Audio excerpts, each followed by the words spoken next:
Hello दोस्तों, कैसे हैं आप लोग। मैं गौतम कुमार स्वागत करता हूं आपके अपने ही प्यारे चैनल चॉइस एजुकेशन में। दोस्तों, आज के इस वीडियो में हम लोग यूनिट एंड मेजरमेंट जो क्लास 11th का पहला चैप्टर मात्रक और मापन, उसको हम लोग आज खत्म करने वाले हैं। इस वीडियो में हम लोगों का इससे पहले एक वीडियो आ चुका है जिसमें हम लोगों ने मेजरमेंट पूरा सीख लिया था। इसमें आज खास करके मेजरमेंट का मेथड सीखना है और डायमेंशनल फार्मूला सीखना है, जो बहुत ही इंपॉर्टेंट होता है। तो ये वीडियो काफ़ी मज़ेदार होने वाला है। मेरे ख्याल से आप लोगों ने वो वीडियो देखा ही होगा। ये वीडियो खास करके 11th-12th के बच्चों के लिए तो है ही खास, साथ ही साथ जो बच्चे नीट का या जेईई का प्रिपरेशन करते हैं और शॉर्ट रिवीजन चाहते हैं उसके लिए भी ये वीडियो बनाया गया है। तो चलिए हम देखते हैं। हम लोगों ने लास्ट टॉपिक जो पढ़ा था वो एस्ट्रोनॉमिकल यूनिट यानी खगोलीय दूरी को पढ़ा था। ये ना दूरी का एक बहुत बड़ा मात्रक होता है, यानी यहाँ से सूर्य के बीच का जो दूरी 15 करोड़ किलोमीटर है, इसी को हम लोग खगोलीय दूरी कहते हैं या खगोलीय इकाई कहते हैं या एस्ट्रोनॉमिकल यूनिट कहते हैं। इसके बाद हम लोगों ने बोला था अगले दिन हम लोग इससे भी बड़े यूनिट को पढ़ेंगे जिसका नाम है पारसेक, है ना, सॉरी प्रकाश वर्ष, लाइट ईयर। लाइट ईयर क्या होता है? एक साल में लाइट कितना दूर जाता है। बोले सर ये कौन सा बड़ा बात हो गया। देखिए बस याद मत करिए, इसको फील भी करिए। अब बताइए लाइट का चाल कितना है जानते हैं? 1 सेकेंड में 3 लाख किलोमीटर। ये सही तो बचपन से ही जानते, कौन सी बड़ी बात बता रहे। अरे सुनो तो, 1 सेकेंड में कितना दूर? 3 लाख किलोमीटर। 2 सेकेंड में 6 लाख किलोमीटर। अच्छा, एक दिन में कितना होगा? अरे सर बहुत हो जाएगा, 3600 से गुना करना पड़ेगा। एक महीने में कितना होगा? और दूर हो जाएगा सर। अब सोचो एक साल में कितना होगा। यानी ये बहुत बड़ा दूरी का एक माप, मतलब कि एक यूनिट है प्रकाश वर्ष, है लाइट ईयर। क्या होता है? हम लोग कह सकते हैं एक वर्ष में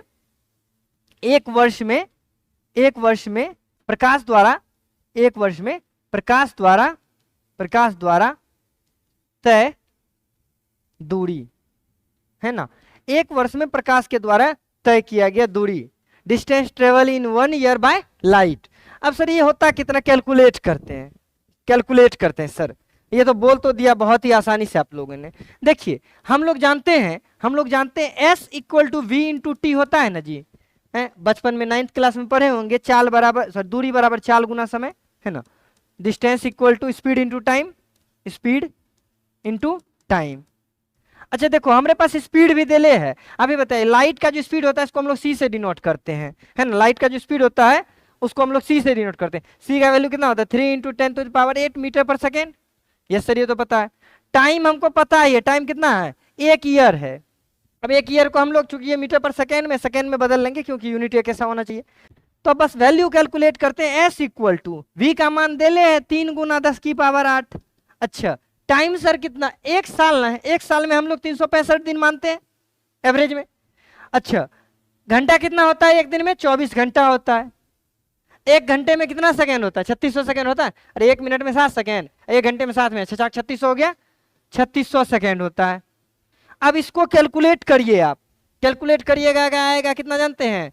9.45 × 10⁻। इसको अब लिखना ही पड़े, कैलकुलेट कर ही लेते, बोलने से थोड़ी होगा, है ना। करिए अब देखिए कैलकुलेटर है मेरे पास यार, क्यों क्या कैलकुलेट करना है ना। अपने पास जब है बहुत बड़ा हथियार तो क्यों ना किया जाए उसका उपयोग आपके सामने, ताकि आपको भी पता होना चाहिए सच में होता है। देखिए पहला 3 ले रहे हैं, इसको भी रहने देते हैं। 3 × 365 × 24 × 3600। देखिए कितना आया? यह आया 946। 1 2 3 4 5, 10 पर पावर 5 हम मोटा मोटी उसको मान लेते हैं। और 8 ये वाला है, तो चलिए गुना 10⁸ हो गया। 8 5 कितना हो गया? 10⁻13 हो गया ना। यानी S बराबर हो गया 946 × 10⁻13 मीटर। या सर वैज्ञानिक रूप में लिखिए ना, दशमलव ला करके। दशमलव लाएंगे तो सुनना बढ़ाएंगे, इसको ऐसे भी लिख सकते हैं। S = क्या लिख सकते हैं? 9.46। देखिए दशमलव लाने का मतलब क्या हुआ? 100 से भाग दिए, अब तो 100 से गुना भी करेंगे। यानी 10 की पावर हमारा है कितना? 13 है, 15 हो जाएगा, इतना मीटर हो जाएगा। किलोमीटर में इसी को लिखेंगे, 3 शून्य कम कर दीजिए। S = 9.46 × 10⁻12 kilometre. यानी 1 साल में प्रकाश के द्वारा इतना दूरी तय किया जाता है। इसीलिए हम इस S को कहते हैं लाइट ईयर, है ना। LY लाइट ईयर कहते हैं। यानी 1 लाइट ईयर का वैल्यू कितना हो जाएगा? 9.46 × 10⁻12 किलोमीटर। ठीक है, चलिए अब चलते हैं आगे। अब चलते हैं आगे, अगला है पार्सेक। बोले सर दिखाइएगा नहीं ये दूरी कितना होता है, ये दूरी कितना होता है, तीनों को एक बार समझ लीजिए। यहाँ पे हम दिखाते हैं, ठीक है, यहाँ पे हम दिखाते हैं। ये देखिए ये अपना सन है, अपना सन मैंने बेटा नहीं जी, धूप है, सूर्य है ना, सूर्य है ना। सूर्य से लेकर के पृथ्वी के बीच के दूरी को हम लोग क्या कहते थे, खगोलीय दूरी या एस्ट्रोनॉमिकल यूनिट कहते थे ना। उसका वैल्यू कितना होता था, उसका वैल्यू होता था अप्रोक्स 1.5 इंटू 10⁻11 मीटर होता था ना। अब देखिए तो यहां से सूर्य निकला, पता है एक साल में कहां तक जाता है यहां तक जाता है, आपको दिख रहा होगा मेरे ख्याल से, हाँ यहां तक देखिए, यहां पे कैसे तरह से बाउंड्री बना हुआ है ना, यहां तक जाता है एक साल में लाइट। सर ये सूर्य है, यहाँ पृथ्वी है, बाकी ग्रह तो सर इधर निपट गया होगा। जी बिल्कुल, बहुत सारा ग्रह अंधेरे में, वहां तक सूर्य का प्रकाश एक साल में भी नहीं पहुंच पाता है, ये तो बहुत दूरी है सर। इसका मतलब ये जो है ना, यहां से यहां तक के दूरी को हम लोग कहेंगे 1 प्रकाश वर्ष। यानी आज यहाँ पे कोई घटना हुआ ना, यहाँ पे जो है ना 1 साल बाद दिखेगा।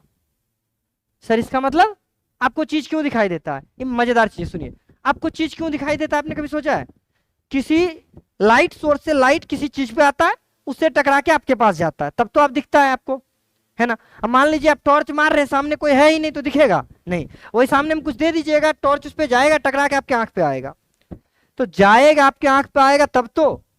सोच के देखिए यहां पर ना एक कुछ हुआ, यह है कि यहाँ पे हम लोगों ने एक कुछ नया सा गोला आया, घूम के निकल गया, यहाँ वाले लोग को गोला तुरंत ही दिख जाएगा क्योंकि बगल में है।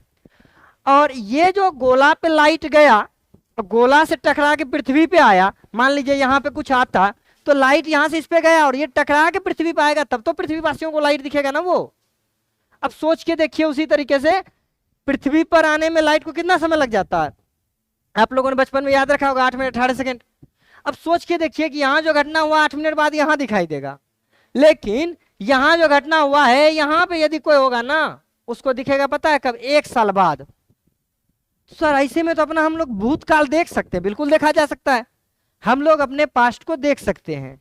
लाइट से ज्यादा स्पीड से आप निकल जाइए, देख लीजिएगा, हाउ मशीनें पॉसिबल अभी तक नहीं है ना। आइंस्टीन बाबा खतरनाक बोल के चल गए हैं, जितने स्पीड भगाओगे उतने भारी हो जाओगे, है ना। तो हम लोग का मशीन कतनो हल्का मशीन लेते हैं, लाइट के स्पीड पे जाते हैं, इतना भारी हो जाता है कि स्पीड पकड़ ही नहीं पाता है, यही तो रोना है साहब। चलिए, तो आप लोगों ने फील किया होगा, आते मुद्दे पे वापसी। सर पार्सेक क्या होता है, ये है दूरी का सबसे बड़ा मात्रक, सबसे बड़ा मात्रक। कितना बड़ा होता है सर, इतना हवा दे रहे हैं इसके बारे में, है ना। ये है लॉन्गेस्ट यूनिट ऑफ डिस्टेंस, ये रियल वाला, अभी तक वो हेडिंग जो लगा हुआ था ना उसको भूल जाना, ये रियल वाला मैंने यहाँ पे टिक कर दिया है, ठीक है ना। दूरी का सबसे बड़ा यूनिट यही है। बोले सर लाइट ईयर हम लोग को देख के लगा सौरमंडल पार कर गया, ई कितना बड़ा, उससे भी बड़ा है क्या, उससे भी बड़ा है। मैं बताता हूँ कितना बड़ा है ये, ध्यान से देखना आप। मान लीजिए यहाँ पे एक ग्रह है, ठीक है ना, एक पॉइंट यहां पे है, एक पॉइंट यहां पे है, और यहां पर कोई है नया चीज, नया पार्टिकल है, यहां से आप लाइट मारे, यहां से लाइट यहां आया, इस बीच में एंगल बना ना जी, कितना का एंगल बना, तो मात्र और मात्र 1 सेकेंड आर्क का, है ना, 1 सेकेंड आर्क का एंगल बना है। 1 सेकेंड आर्क कितना छोटा होता है आप लोगों को बताए थे कल, अभी आपको थोड़ा सा ये भी। अब देखो मैं चाह रहा हूं कि आप चीजों को बस पढ़ नहीं लो, किताब में कुछ लिखा है पढ़ ही लेंगे, समझेंगे कब क्यों होता क्या है। अब देखिए मैं आपको दिखाता हूं 1 सेकेंड कितना छोटा हो सकता है ना, 1 सेकेंड कितना छोटा हो सकता है। आपके पास यहाँ पे देखिए चांद दिख रहा होगा, मैं 1 डिग्री आपको दिखा रहा हूं कितना छोटा होता है। देखिए ये जो आप वैल्यू देख रहे हैं ना, दोनों सिमिलर लाइन दिख रहा है, ये 1 डिग्री है, और 1 डिग्री का 60वां भाग होता है कितना जानते हैं, 1 मिनट, उसका 60वां भाग होता है कितना जानते हैं, 1 सेकेंड, है ना। अब सोच के देखिए यदि ये 1 सेकेंड है, अब आप ही बताइए 1 डिग्री है तो ये दूरी इतनी तक हुआ, 1 सेकेंड होता तो ये दूरी और 3 तक होता। अच्छा यदि यहां से ये वाला हम यहां का दूरी नाप रहे हैं ना, थोड़ा सा कम आएगा, दूर में नापेंगे थोड़ा और ज्यादा आएगा, और दूर में नापेंगे थोड़ा और दूर ज्यादा आएगा, जबकि एंगल हमारा फिक्स है। अब आप देखिए कि 1 सेकेंड कितना छोटा होता होगा, बहुत छोटा होता है।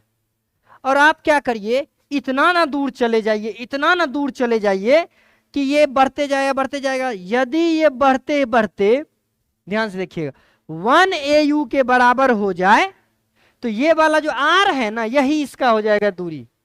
बोले सर कहिया इतना बड़ा होगा जी 1 AU के बराबर हो जाएगा, 1 एस्ट्रोनॉमिकल यूनिट के बराबर हो जाएगा। अब सोच के देखिए कि हमारा हाथ इतनी को है ना, यहाँ पे ना छोटा सा दूरी है, बहुत दूर चला जाइएगा ना, बहुत दूर चला जाइएगा, वो दूरी काफी बढ़ते चला जाएगा। जैसा कि आप लोगों को मैंने दिखाया, एंगल, अभी एंगल हमारा फिक्स ही है, यहाँ पे छोटा दूरी है, यहाँ पे बड़ा है, यहाँ पे बड़ा है, सोचो बहुत दूर चला जाए बहुत बड़ा होगा।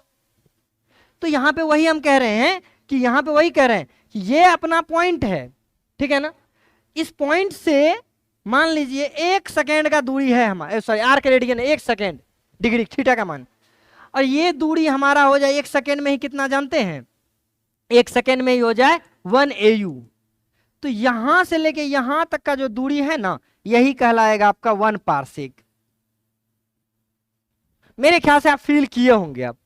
अब नहीं कर पाए तो बाबू अब सब सच बताएं, आप थोड़ा कम सोच पाते हो, ठीक है ना। ई हुआ 1 पार्सेक। बोले सर जैसे इसमें बताइए, तो ये देखिए ये जो है ना, यहाँ पे था थीटा, ई जो दूरी देखिए जैसे जैसे बढ़ रहे हैं, ये तो लंबाई बढ़ने न जा रहा है जी, है लंबाई तो बढ़ने न जा रहा है। तो सोचिए जब वो 1 AU होगा तो ये कितना बड़ा होगा, वो जो उतना बड़ा होता है ना उसको कहते हैं 1 AU। सर मान निकालिए ना, मजा आ जाएगा, है एकदम मजा आ जाएगा सर। चलिए निकालते हैं। आप देखिए एक चीज और याद रखिएगा, 1 सेकेंड आर्क रेडियन जो है ना इक्वल होता है पता है कितना के, वो इक्वल होता है 4.85 इंटू 10⁻⁻6 के, है ना, रेडियन के। ये पिछले दिन यहाँ पे कहीं पे लिखा हुआ भी था, ये देखिए यहाँ पे मैंने लिखा, मिनट लिखा गया, 1 सेकेंड इक्वल टू 4.85 इंटू 10⁻⁻6, है ना, यहीं पे मैंने यहाँ पे लिखा है इसको। अरे अरे भाई कहाँ जा रहे हैं, रुको। चलिए 1 सेकेंड का वैल्यू पता चल ही गया, 1 AU का मान पता ही है, चूंकि हम जानते हैं चूंकि थीटा बराबर होता है L/R, तो हमको यदि L निकालना है, क्या निकालना, R निकालना है ना, तो R को यहाँ कर दो, थीटा को यहाँ कर दो, R बराबर हो जाएगा L/θ। L क्या होता है सर, ये वाला L होता है, ये वाला एंगल थीटा होता है। रखिए वैल्यू, L का मान सर 1 AU है, मान कितना होता है 1.495 इंटू 496 होता है ना, 496 इंटू 10⁻11 बटे थीटा का मान सर कितना है, थीटा का मान इतना है, कितना है सर, है 4.85 10⁻⁻6। अब इसको भी भाग लगा के ही देखते हैं, मेरे को तो याद हम लिख देंगे लेकिन फायदा उससे आपको नहीं होगा, है ना, आपको फायदा नहीं होगा। लिखते हैं 1 अच्छा काम करते हैं, दशमलव खत्म करते हैं, आपको फायदा हो जाएगा। थोड़ा कैलकुलेट करना सीखिए। 3 दशमलव उड़ा 2 जीरो ऊपर, 2 जीरो से 2 जीरो मर गया, यहाँ पे बचा क्या 1 जीरो, 1 जीरो इसका कम कर देगा, है ना, माइनस वाला प्लस वाला कम कर देगा, बचेगा क्या 1496 बटे 485 गुना 10 की पावर 11 है, 5 ऊपर जाएगा, 11 5 16 हो जाएगा, ठीक है ना। अब करिए डायरेक्ट भाग लगाते हैं, 1496 भाग करना है कितना 485 से, कितना आया सर, कितना आया 3.08 सॉरी 3.08 10⁻16 मीटर। बहुत बड़ा बात होता है सर, ये तो बहुत बड़ा बात होता है ये। चलिए ये था भैया 1 पार्सेक का मान। सर 1 लाइट ईयर में मतलब 1 पार्सेक में लाइट ईयर क्या हो जाता होगा, यो याद रख लीजिएगा कि 1 पार्सेक जो है ना, 1 पार्सेक लगभग 3 पॉइंट समथिंग, है ना, 3 पॉइंट समथिंग क्या 26 होता है, ये अप्रोक्स वैल्यू थोड़ा सा, है ना, माफ कर देना, लगभग तिगुना होता है, यानी 3 प्रकाश वर्ष मिलके ना आपका 1 पार्सेक, 3 प्रकाश वर्ष 3 लाइट ईयर मिलके 1 पार्सेक पुराता है। ये था पार्सेक का झमेला। इस फोटो को तो आप लोगों ने एंजॉय कर ही लिया, है ना, इस फोटो को आप लोगों ने एंजॉय कर ही लिया। चलिए वो एडिटिंग में मैं सही वाला डाल दूंगा। अब आता है सर मापन की विधि, ये इंपॉर्टेंट है, यहां से एकदम मजा आएगा, वो कैलकुलेशन गया सारा। एक्चुअल में बताया मापन का एक विधि, वो जो अभी देखे ना उसको हम लोग पैरालैक्स मेथड कहते हैं। चलिए मापन की विधि सर क्या होता है, सर मापन की विधि देखिए, आपको बोलेंगे बाबू जाओ आपके घर में ना दीवार होगा, उसको नाप लेना बेडरूम वाला, कैसे नापोगे सर, क्या बात करते हैं, ज्योमेट्री बॉक्स में वो देता है इतना टका, व्हाइट रंग का होता है, उसको हम लोग इंची कहते हैं, स्केल कहते हैं। अगर लेंगे सर दीवार में पलट पलट के नाप लेंगे, बता देंगे, बोलेंगे जाओ यहाँ चंद्रमा का दूरी नाप के आओ, बोलेगा सर पगला गए हैं का, कैसे नापेंगे वो दूरी। तो कुछ दूरी को हम डायरेक्ट नाप पाते हैं, कुछ इंस्ट्रूमेंट लेते हैं, औजार लेते हैं, रखते हैं भैया नाप लेते हैं, कुछ दूरी को हम डायरेक्ट नहीं नाप सकते हैं। तो इसीलिए मापने का दो व्यवस्था, एक डायरेक्ट वाला, एक इनडायरेक्ट वाला, एक है प्रत्यक्ष विधि, एक अप्रत्यक्ष विधि, है ना, एक डायरेक्ट मेथड, एक indirect method. Sir direct method किसको कहते हैं? ऐसा मेथड जिसमें हम चीजों को डायरेक्टली नाप लेते हैं, गए कोई इंस्ट्रूमेंट उठाए और नाप लिए, उसी को हम लोग क्या कहेंगे? डायरेक्ट मेथड कहेंगे। कैसे मापेंगे? प्रत्यक्ष वाला में जैसे देखिए कैसे मापेंगे, आपको टेम्परेचर नापना है, आपको टेम्परेचर नापना है, सीधा आप थर्मोमीटर लेंगे, थर्मोमीटर लेंगे, यहां पे लिखा हो थर्मोमीटर लेंगे सीधा, और थर्मोमीटर को लेंगे बॉडी पे लगाएंगे, है ना, और नाप के तैयार हो गया, देख लेंगे भैया इतना, इंस्ट्रूमेंट लिए बन गया। यानी तापमान का मापन कर लिए हम लोग। सर हमको नापना है समय, टाइम मेजर करना है। सर टाइम को कैसे मेजर करेंगे? बहुत ही आसान है टाइम को भी मापना। जाएंगे घड़ी में देखेंगे कितना बज रहा है, बहुत टाइप का घड़ी होता है, हम लोग लास्ट में देखेंगे भी घड़ी का टाइप। टाइम के लिए हम लोग क्या यूज करते हैं? तो क्लॉक को देख लेते हैं, है ना, वॉच के देख लेते हैं। अगला हमको सर मास नापना है, तो वजन नापना है, तब तो हम लोग वेइंग मशीन लेते हैं, तराजू लेते हैं और डायरेक्ट नाप लेते हैं। क्या होगा, हम आपको बोलेंगे भैया यहां से सूर्य का दूरी नापना था, नहीं सूर्य का व्यास कितना है ना, डायमीटर ऑफ सन कितना है, नाप के बताना जरा, अभी नाप के दिखाएंगे आपको। तो वो हम लोगों को एक्चुअली कैलकुलेट करना है, ठीक है ना। अब लंबाई के मापन के लिए आपके बुक में, चूंकि मैं पुराने सिलेबस को फॉलो कर रहा हूं तो ज्यादा चीज है उसमें, नए वाले में तो कुछ बचा ही नहीं भाई, सच बता रहे हैं। तो लंबाई के मापन के लिए हमारे पास 3 स्केल है। इस स्केल को आप लोगों ने यूज किया है, इन दोनों को यूज नहीं किया है। आप अभी आगे चल के ना आप जाइएगा IIT करिए कि ITI करिए, दोनों में इसका यूज सिखाता है। ये है वर्नियर कैलिपर और इसको हम लोग कहते हैं स्क्रू गेज, ठीक है ना। बस कुछ है नहीं इसमें, जो है ना, इसमें इस मीटर स्केल में बाय मीटर स्केल, इसमें हम लोग सेंटीमीटर टू मीटर नापते हैं। सर हम तो मिलीमीटरों नाप लेते हैं, वो अलग बात है ना। हम लोग एक्चुअल में सेंटीमीटर टू मीटर इसमें नापते हैं। और सेंटीमीटर से छोटा हो गया, यानी 10 की पावर -3 से लेकर के 10 की पावर -4 तक हमको मापना होता है ना, तो हम लोग वर्नियर कैलिपर का यूज करते हैं। कैसे सर इसका यूज करते हैं? इसमें 2 चीज देखिए जगह दिया है, एक यहाँ पे, एक यहाँ पे। यहाँ पे हम लोग रिंग का साइज नापते हैं, डायमीटर ऑफ रिंग, कोई भी गोले चीज का इसमें दे देंगे। ये ना मूवेबल होता है, ये वाला जो है स्क्रू, यहाँ पे ये लॉकिंग सिस्टम, इसको अनलॉक कर दीजिए, इसे घुमा करके पीछे ले जाइए, आगे ले जाइए, जैसे आएगा ये वाला वैल्यू आप मिला करके देख लीजिएगा कितना mm आया आंसर, ठीक है ना। ये होता है स्क्रू गेज, बहुत छोटा वैल्यू नापना होता है, सॉरी वर्नियर कैलिपर। और छोटा नापना है सर, बाल वाल को नापना है, तब क्या करेंगे? तब आप स्क्रू गेज ले आइए। इसमें क्या होता है, इसमें ऐसे करके घुमाइएगा इसको, ये वाला है ना, ये वाला, इसको ऐसे ऐसे घुमाना होता है, ऐसे ऐसे जब घुमाइएगा, ठीक है, सिमुलेशन आपको दिख रहा होगा, ऐसे ऐसे जब घुमाइएगा ये आगे आएगा, यहाँ पे आपको ऑब्जेक्ट को रख देना होता है, जैसे चिपका यहाँ पे आप वैल्यू देख लीजिए, यहाँ पे आप वैल्यू देख लीजिए। इसमें सर कहाँ तक नापते हैं? 10 पर पावर -6 मीटर, यानी माइक्रोमीटर तक नाप सकते हैं हम लोग। इसमें माइक्रोमीटर तक नाप सकते हैं इससे हम लोग, वर्नियर स्क्रू गेज से, ठीक है ना। तो अलग अलग चीज को नापने का अलग अलग यूनिट होता है हमारे पास, अलग अलग यंत्र होता है। लेकिन सर वो ना बताइए कि बिना गए कैसे नापेंगे। मान लीजिए आपको बोलेंगे कि बताओ आपके ऊपर में एक सैटेलाइट है, अभी जैसे कि आप लोगों ने सुना होगा, हम लोगों के भारत के एक जो थे वायुसेना के एक अधिकारी हैं, है ना, जो कि एस्ट्रोनॉट भी अपने भारत के हैं, वो गए स्पेस में, शुभांकर मिश्रा, आप लोगों ने नाम सुना ही होगा। वो हम लोगों से 400 किलोमीटर ऊंचाई पे लटके हुए हैं, है ना, स्पेस में लटके हुए हैं वो। सर कैसे नापेंगे 400 किलोमीटर? यहाँ से कोनो लेके जाएंगे, यहाँ से क्या सर व्यवस्था रस्सी लेके जाएंगे क्या? नहीं। उसको नापने के लिए ना हमारे पास एक मेथड है, इनडायरेक्ट मेथड, अप्रत्यक्ष विधि, जिसमें हम क्या करते हैं कि बिना किसी इंस्ट्रूमेंट के, बिना डायरेक्ट गए मापन कर लेते हैं, है ना। क्या लिखे हुए? A method of measurement in which two similar physical quantities are compared indirectly rather than directly with the help of an instrument, है ना। बिना किसी उपकरण के सहायता से, बिना प्रत्यक्ष रूप से गए जब मापन करते हैं, इसी को हम लोग क्या कहते हैं? हम लोग कहते हैं अप्रत्यक्ष विधि। इसमें हम लोग क्या करते हैं, मैथमेटिकल फॉर्मूला का यूज करते हैं, हम लोग कुछ कुछ टेक्निक का यूज करते हैं, टेक्नोलॉजिया का यूज करते हैं और माप लेते हैं।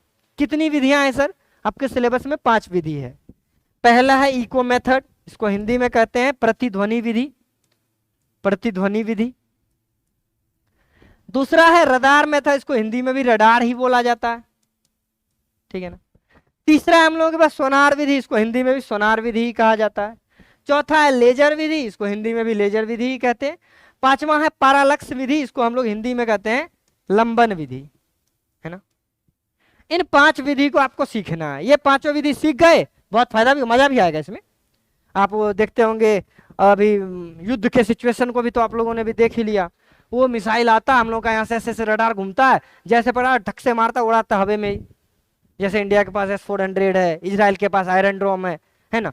तो वो लोग का काम क्या है, हवा में मिसाइल रहता है, यहाँ से उड़ के मिसाइल गिरने से पहले मार देता है, ड्रोन गिरने से पहले मार देता है। कैसे मारता है? वह इन्हीं लोगों का यूज करते हैं हम लोग। चलिए देखते हैं सर कैसे यूज होगा। सबसे पहला नंबर पे आपका इको मेथड, प्रतिध्वनि विधि। क्या करेंगे? चिल्लाएंगे, वहां से आवाज टकरा के वापसी मेरे कान में आएगा आ।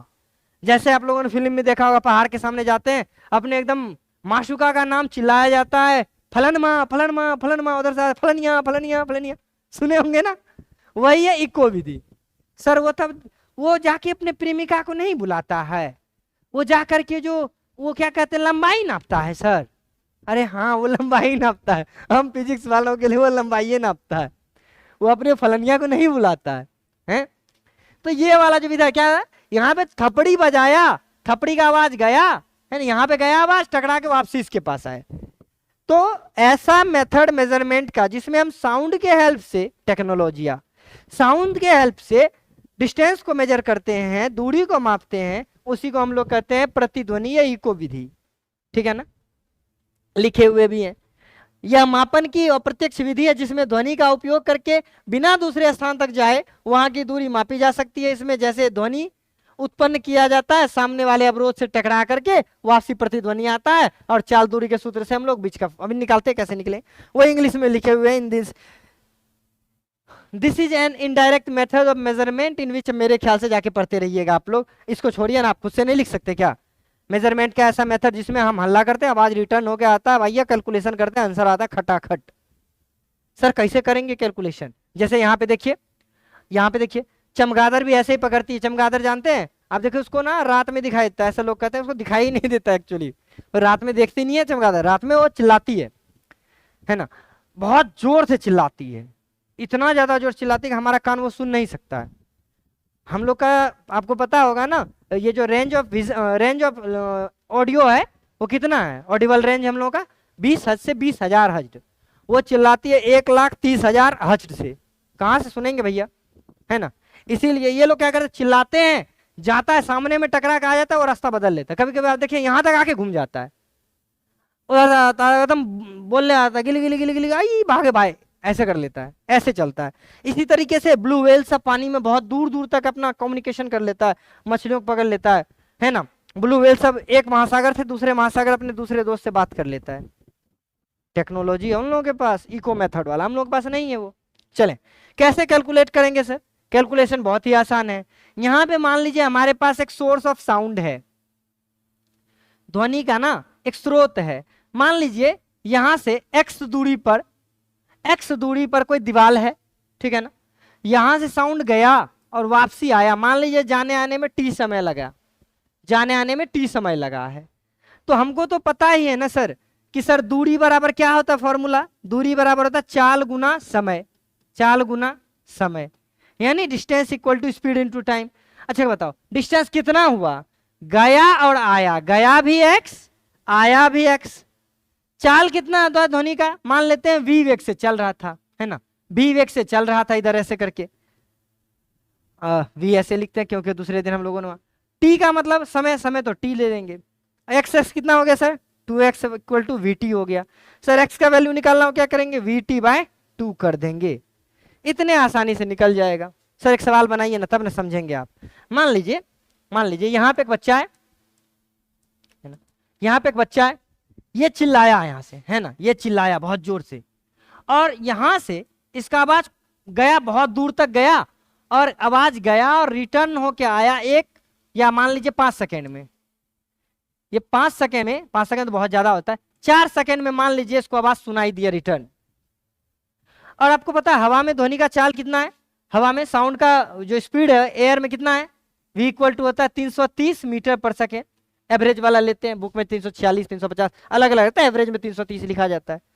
सर लगाइए फॉर्मूला, हमको तो x से निकालना है, x बराबर vt/2 होता है, v का मान है 330, t का मान है 4/2, 2 से 2 कटा 2 बार में तो हो जाएगा 660 इतना मीटर। इतना आसानी से निकल गया है ना, इतना मीटर पे वो था। यानी ये जो चिल्लाया ना, यदि आपसे आपके सामने में 660 मीटर पे कोई पहाड़ है, आप चिल्लाइएगा तो आपके आवाज को रिटर्न आने में 4 सेकंड का समय लग जाएगा। ये है भैया इको मेथड। मेरे ख्याल से आप लोगों ने ऐसे अपना अपना सीख लिया होगा। अब जाओ अपने दोस्त का नाम लो, गलत बात नहीं सोचना, अपने दोस्त का नाम लो और देखो दोस्त का आवाज वापसी कितने देर में आ रहा है। कहीं है पहाड़ी तो ठीक है, नहीं तो भाई पहाड़ खोजने मत चला जाना, अभी पढ़ लो पहले। चले अगला रडार मेथड। सर रडार क्या होता है, रडार मेथड क्या होता है? देखिए रडार में क्या होता है, हम लोग रेडियो वेव का यूज करते हैं, है ना, रेडियो वेव का यूज करते हैं।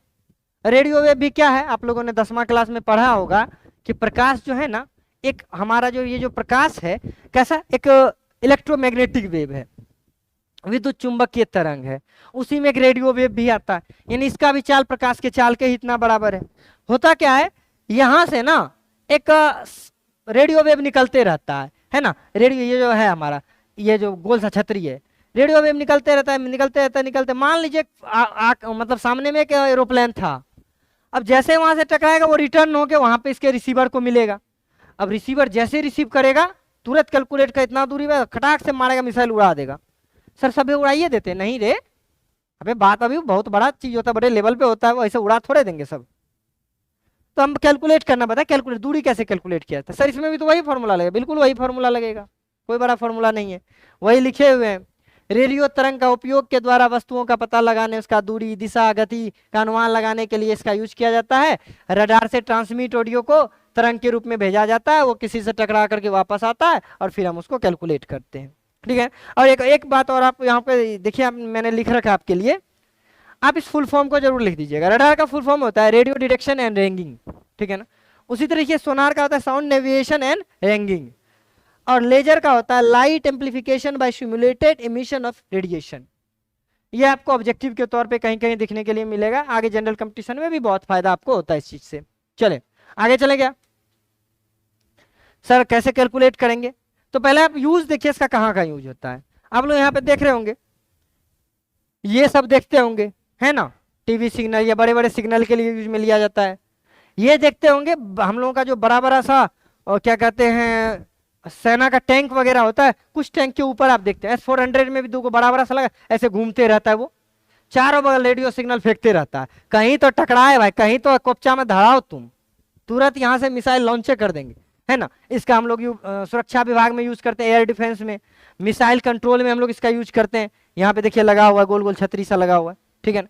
इसका उपयोग हम लोग एयर ट्रैफिक के कंट्रोल में करते हैं, हवा में दो एरोप्लेन टकरा ना जाए। इसी का उपयोग हम लोग ग्राउंड सर्वेलेंस के भी रूप में करते हैं, जमीन पे बैठे हुए हैं, हमको बाहर देखना नहीं है, शत्रुओं का पता लगाना कितने दूरी पे, इसका यूज कर सकते हैं।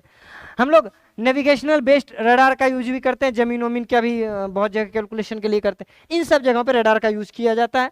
अब सर कैलकुलेट करना सिखाइए, कैसे नापेंगे, इसका मापन कैसे करेंगे, मेजरमेंट कैसे करेंगे, है लिखा हुआ है, कितना बार बार लिखते हैं, मेजरमेंट कैसे करेंगे। मान लीजिए यहाँ पे आप एक रेडियो सिग्नल निकालने वाला एक ट्रांसमीटर है, यहां से मान लीजिए रेडियो सिग्नल निकला और गया यहां से और x दूरी पर टकराया, और यहाँ पे बगल में इसमें रिसीवर भी लगा होता है, वापसी यहाँ पे ये रिसीव हो गया। तो गया भी x दूरी, आया भी x दूरी, समय मान लेते हैं t लगा, स्पीड इसका c है। c क्यों सर? c हमारा लाइट का स्पीड ना है सर, c को लाइट का भी स्पीड कहते हैं, प्रकाश का भी चाल हम लोग c से ही दिखाते हैं, और रेडियो सिग्नल का भी वही चाल होता है, इसीलिए c से ही दिखाते हैं। यानी हम लोग कह सकते हैं अरे नहीं c से दिखाना है, लो ना भैया v से दिखाते हैं, हम velocity of radio wave VR लिख दे रहे हैं, ठीक है ना। चलिए कैसे होगा सर, गया भी x आया भी x, कुल दूरी हो गया, दूरी बराबर क्या होता है, चाल गुना समय, चाल कहते हैं VR गुना समय कितना लगा t, x हो गया हमारा 2x बराबर बराबर हमारा क्या हो गया VRT बटे, सॉरी ये 2 को यहां से भगा दे, यहां आ जाएगा आगे एक्स का फॉर्मूला हमारा सर फिर से तो वही फॉर्मूला आ गया, अब बनेगा भी वैसे ही है। मान लीजिए एक रेडियो वेव जो है ना छोड़ा गया किसी रडार से, और 1 सेकंड के बाद वापसी रिटर्न आ जाता है। हालांकि 1 सेकंड सब लगता नहीं, माइक्रो सेकंड में काम होता है, इसमें मिली सेकंड में काम होता है। मान लीजिए यहाँ पे आपका एक वो था रेडियो वाल एंटीना लगा हुआ, और यहाँ से आप लोगों ने रेडियो वेव को छोड़ा, और यहाँ पे बहुत दूर में ना एक सैटेलाइट धरा गया आपके रेंज में, है ना, सैटेलाइट आपके रेंज में धरा गया, और वहां से वो सिग्नल को रिपीट कर दिया। तो आपके यहाँ पे जो भी मशीन लगा हुआ है कैलकुलेट करने वाला, उसको पता चल गया कि हमारा जो ना 1 सेकेंड में ही वो रिटर्न होके चला आया। तो सर कितना दूरी पे होगा, लगा लो x बराबर VT/2 हो जाएगा। v का मान कितना था, v का मान तो हमारा VR जो है ये हमारा रेडियो वेव, इसका मान होता है 3 × 10⁸ मीटर पर सेकेंड, जो प्रकाश का चाल है। अच्छा v का मान सर आ गया 3 × 10⁸। टाइम कितना लगा है, 1 सेकेंड बटे 2 करते हैं, 2 से कटेगा 1.5 बार में, यानी 1.5 × 10⁸ मीटर। इसका मतलब क्या हो गया सर, इसका मतलब हो गया वो जो आवाज आ रहा था ना वो कितना 1,50,000 किलो, 1.5 लाख किलोमीटर से वो आवाज आ रहा था, है ना। जैसे 3 लाख किलोमीटर होता है वैसे 1.5 लाख किलोमीटर भी होता होगा। तो 1.5 लाख किलोमीटर से ना वो ये सैटेलाइट था। हालांकि ऐसा कैलकुलेशन पॉसिबल नहीं है, 1.5 लाख किलोमीटर सब नहीं होता है सैटेलाइट सब। बस मान लिए हम लोग कोई सवाल बनाने के लिए यूज कैसे करेंगे, एप्लीकेशन इस तरीके से सवाल का करेंगे। समझ में आया है, समझ में आया ना। अगला देखते हैं, सेम टू सेम इसी तरह का है। अगला मेथड हमारा सोनार मेथड। सोनार का यूज कहाँ करते हैं, जैसे रडार का यूज हवा वाले चीज को पकड़ने के लिए करते हैं, सोनार का यूज पानी वाले चीजों को पकड़ने के लिए करते हैं। क्या होता है कि जितना भी बड़ा बड़ा वारशिप होता है ना, युद्धपोत, उन सब में रडार लगा हुआ रहता है, और रडार से ना सिग्नल निकालते रहता है, सिग्नल जाते गया वहां से फिर टकरा के सिग्नल रिटर्न होना शुरू हो जाता है, और इससे हमको पता चल जाता है। हाँ, इसमें सर क्या निकालते हैं, इसमें साउंड का यूज करते हैं हम लोग, ठीक है, साउंड सिग्नल का यूज करते हैं। तो यहां से गया वापसी आया, यही होता है हमारा क्या चीज, सोनार। बोले सर सोनार था तो टाइटैनिक डूब काहे गया। उस समय ना सोनार तनार ऐसा नहीं डेवलप हम लोग के पास हो पाया था जैसा सोनार अभी का है। नहीं तो टाइटैनिक जो था वो डूबता थोड़ी है, 1920 में शायद था, वो नहीं डूबता। तो सोनार क्या होता है, शिप में लगा हुआ एक इक्विपमेंट होता है, उसमें भी एक रिसीवर होता है, ट्रांसमीटर रहता है, ट्रांसमीटर साउंड वेव को निकालता है, वो किसी चीज से, सबमरीन से या कोई भी चीज से टकराता है, और वो रिटर्न होके आता है आवाज, और उसको हमारा रिसीवर रिसीव कर लेता है, और टाइम और डिस्टेंस वाले फॉर्मूला से कैलकुलेट कर लेते हैं। सर उपयोग कहाँ है इसका, उपयोग बहुत जगह पे है। पहला समुद्र की गहराई को नापने में, प्रशांत महासागर के अंदर हम लोग कभी गए हैं, अंदर गहराई तक तो नहीं गए, नाप कैसे लिए, इसी मेथड से। कितने देर में टकरा के वापसी आ गया, टाइम देख लिए, स्पीड पता ही था पानी में 1400-1500 मीटर पर सेकेंड होता है, बस निकाल लिए फॉर्मूला से। दूसरा सर, दूसरा डूबी हुई वस्तुओं का पता लगाने में, अंदर में कुछ डूबा हुआ है, अंदर में डूबा का मतलब गहराई में बैठा हुआ नहीं रहता, बीच में अटका हुआ भी रह जाता है, उसका पता लगाने में। मछली पकड़ने में भी इसका यूज होता है ना, बड़े बड़े शार्क वगैरह को हम लोग कभी कभी पकड़ते हैं फिल्म बनाने के लिए, है ना। नहीं सर ऐसी बात नहीं बोलते हैं, मछली पकड़ने के लिए भी इसका यूज करते हैं। पनडुब्बी नेविगेशन में, पनडुब्बी जो जाते रहता है किसी से टकरा नहीं जाए, वो कोई, अच्छा फिल्म सब आप लोगों ने यदि देखा होगा, अभी आप लोगों को यदि फिल्म देखना है ना पनडुब्बी से रिलेटेड, अभी तो मत देखना, अभी आप क्लास कर रहे हो, जब इंटर कर लोगे तो एक मूवी हम लोगों का भारत का एक मूवी था, बड़ा तगड़ा मूवी था, नाम नहीं बताऊंगा, आप वो देख लेना, ठीक है। चलिए सर नाम तो बता दो, कैसे देखेंगे हम, नाम तो बता दो एटलीस्ट। देखिए वो जो मूवी था ना, उस मूवी में मैं बताता हूँ होता क्या है कि पनडुब्बी के अंदर का जो भी व्यवस्था होता है उसमें दिखाया जाता है ना। INS विक्रांत वगैरह उसमें यूज हुआ है ना। आप जाके अब मूवी देखना। सर बता भी दो अब, चलो मुझे नाम ही याद नहीं है यार, सच बता रहे हैं, अरे नाम बताने वाले थे भूल गए, अब पता है ना, नाम बताएंगे फिल्म खोजने चले जाओगे, देखो चुपचाप यहाँ लास्ट में बता दें, है ना। समुद्र तल का मैपिंग करने में, कहाँ ऊपर है कहाँ खावड़ है, ऐसा जगह का मैपिंग करने में भी यूज करते हैं, इंग्लिश में भी लिखा हुआ है सब कुछ सेम टू सेम, है ना, मैपिंग द सी फ्लोर। तो ये था भैया हमारा कौन सा विधि, सोनार विधि। सोनार के बाद आता है हमारा कौन सा, अरे सोना, सोना नहीं है भाई, सोनार है ना, सोनार मेथड। मापन कैसे करेंगे, सेम टू सेम है ना, सेम टू सेम है, x बराबर हो जाएगा VT/2 हो जाएगा, है ना। v का मान यहाँ पे कितना यूज करना है, पानी में यूज हो रहा है तो 1500 मीटर पर सेकेंड का यूज हम लोग करते हैं, ठीक है। अगला विधि हमारा, अगला विधि है लेजर विधि। लेजर में क्या होता है सर, सेम टू सेम वही विधि है, यहाँ से लाइट को देते हैं, लाइट गया टकराया, यहाँ हमारा जो डिटेक्टर है लाइट सिग्नल को डिटेक्ट कर लिया, पता कर लिए, जाने में भी दूरी x था, आने में भी दूरी x था, टाइम मान लो t लगा, तो हमारा x बराबर आ जाएगा ct/2 आ जाएगा, क्योंकि लाइट के स्पीड को c से डिनोट करते हैं, है ना, c से डिनोट करते हैं। हो गया। यूज कहाँ कहाँ करते हैं सर? इसका भी यूज हम लोग करते हैं सेटेलाइट सबसे आने वाले सिग्नल को कैच करने के लिए, इसी का यूज करते हैं। चलो अगला हमारा है, इसका मेजरमेंट अभी जस्ट बता ही दिए, है ना, मेजरमेंट देख लो, x बराबर क्या आ जाएगा, x बराबर आएगा ct/2 आ जाएगा। c का मान कितना होगा सर? इसमें 3 × 10⁸ मीटर पर सेकेंड यूज करना है, ठीक है ना। चलिए c मैंने प्रकाश का चाल, c मैंने क्या हुआ, c मैंने हो गया स्पीड ऑफ लाइट, ठीक है। चलिए अगला विधि है पैरालैक्स मेथड, है ना। पैरालैक्स मेथड क्या होता है? ऐसा क्लास वाले बच्चे की तरह मत बोलना सर जब पड़वा को लक्ष्य लगाते हैं ना वो पैरालैक्स विधि हो जाता है, नहीं ऐसा नहीं होता है। पैरालैक्स विधि ना अंतरिक्ष की चीजों को देखने के लिए बनाया गया है। अभी जो मैंने थोड़ी देर पहले पार्शिक का वैल्यू निकाला था वो पैरालैक्स मेथड से ही निकाला था। उसमें क्या होता है कि हम लोग ना किसी जगह से, एक जगह से देखते हैं, एंगल पता करते हैं और बीच का दूरी हमको पता होता है, ये हम लोग निकाल लेते हैं, ठीक है ना। तो ये लिखा हुआ है ऐसा तरीका जिसका उपयोग करके दूर की वस्तुओं को मापा जाता है, खास करके कितना दूर के वस्तु का, तो खगोलीय वस्तु का, है ना। एस्ट्रोनॉमिकल चीजों का उपयोग करने, एस्ट्रोनॉमिकल डिस्टेंस निकालने के लिए इसका हम लोग मेनली यूज करते हैं। सर कैसे यूज करेंगे इसका, कैसे मेजरमेंट करेंगे? मान लीजिए यहाँ पे ना आप हैं, ये मान लो पृथ्वी है, यहाँ पे आप हैं, यहाँ से आप लोगों ने देखा ना एक चीज को, तो ये मान लीजिए ये बेसमेंट था, आप लोगों ने देखा ना, ये θ1 डिग्री से मान लो आप लोगों ने देखा, ठीक है ना। और यहां से जब आप लोगों ने उसी चीज को देखा तो ये वाला वैल्यू मान लो θ2, अरे होता है ना भाई, ऐसे करके ये हुआ 0, ऐसे करके उठाते गए एंगल बनते गया, तो यहां से देखे तो 30 डिग्री बना, वहां से देखे 45 डिग्री बना। सर और कोई तरीका है इस पैरालैक्स मेथड को देखने, मैं बताता हूं। आप पेन ऐसे करो, एक आंख बंद करो, ऐसे करो, ऐसे करो, ऐसे करो, देखो पेन शिफ्ट होता है, इसको हम लोग पैरालैक्स एरर कहते हैं। ये एरर हम लोगों के आंख में भी रहता है, एक आंख से देखोगे कहीं और दिखेगा, इस आंख से देखो कहीं और दिखेगा, ठीक है ना, और दोनों से देखो बीच में दिखेगा।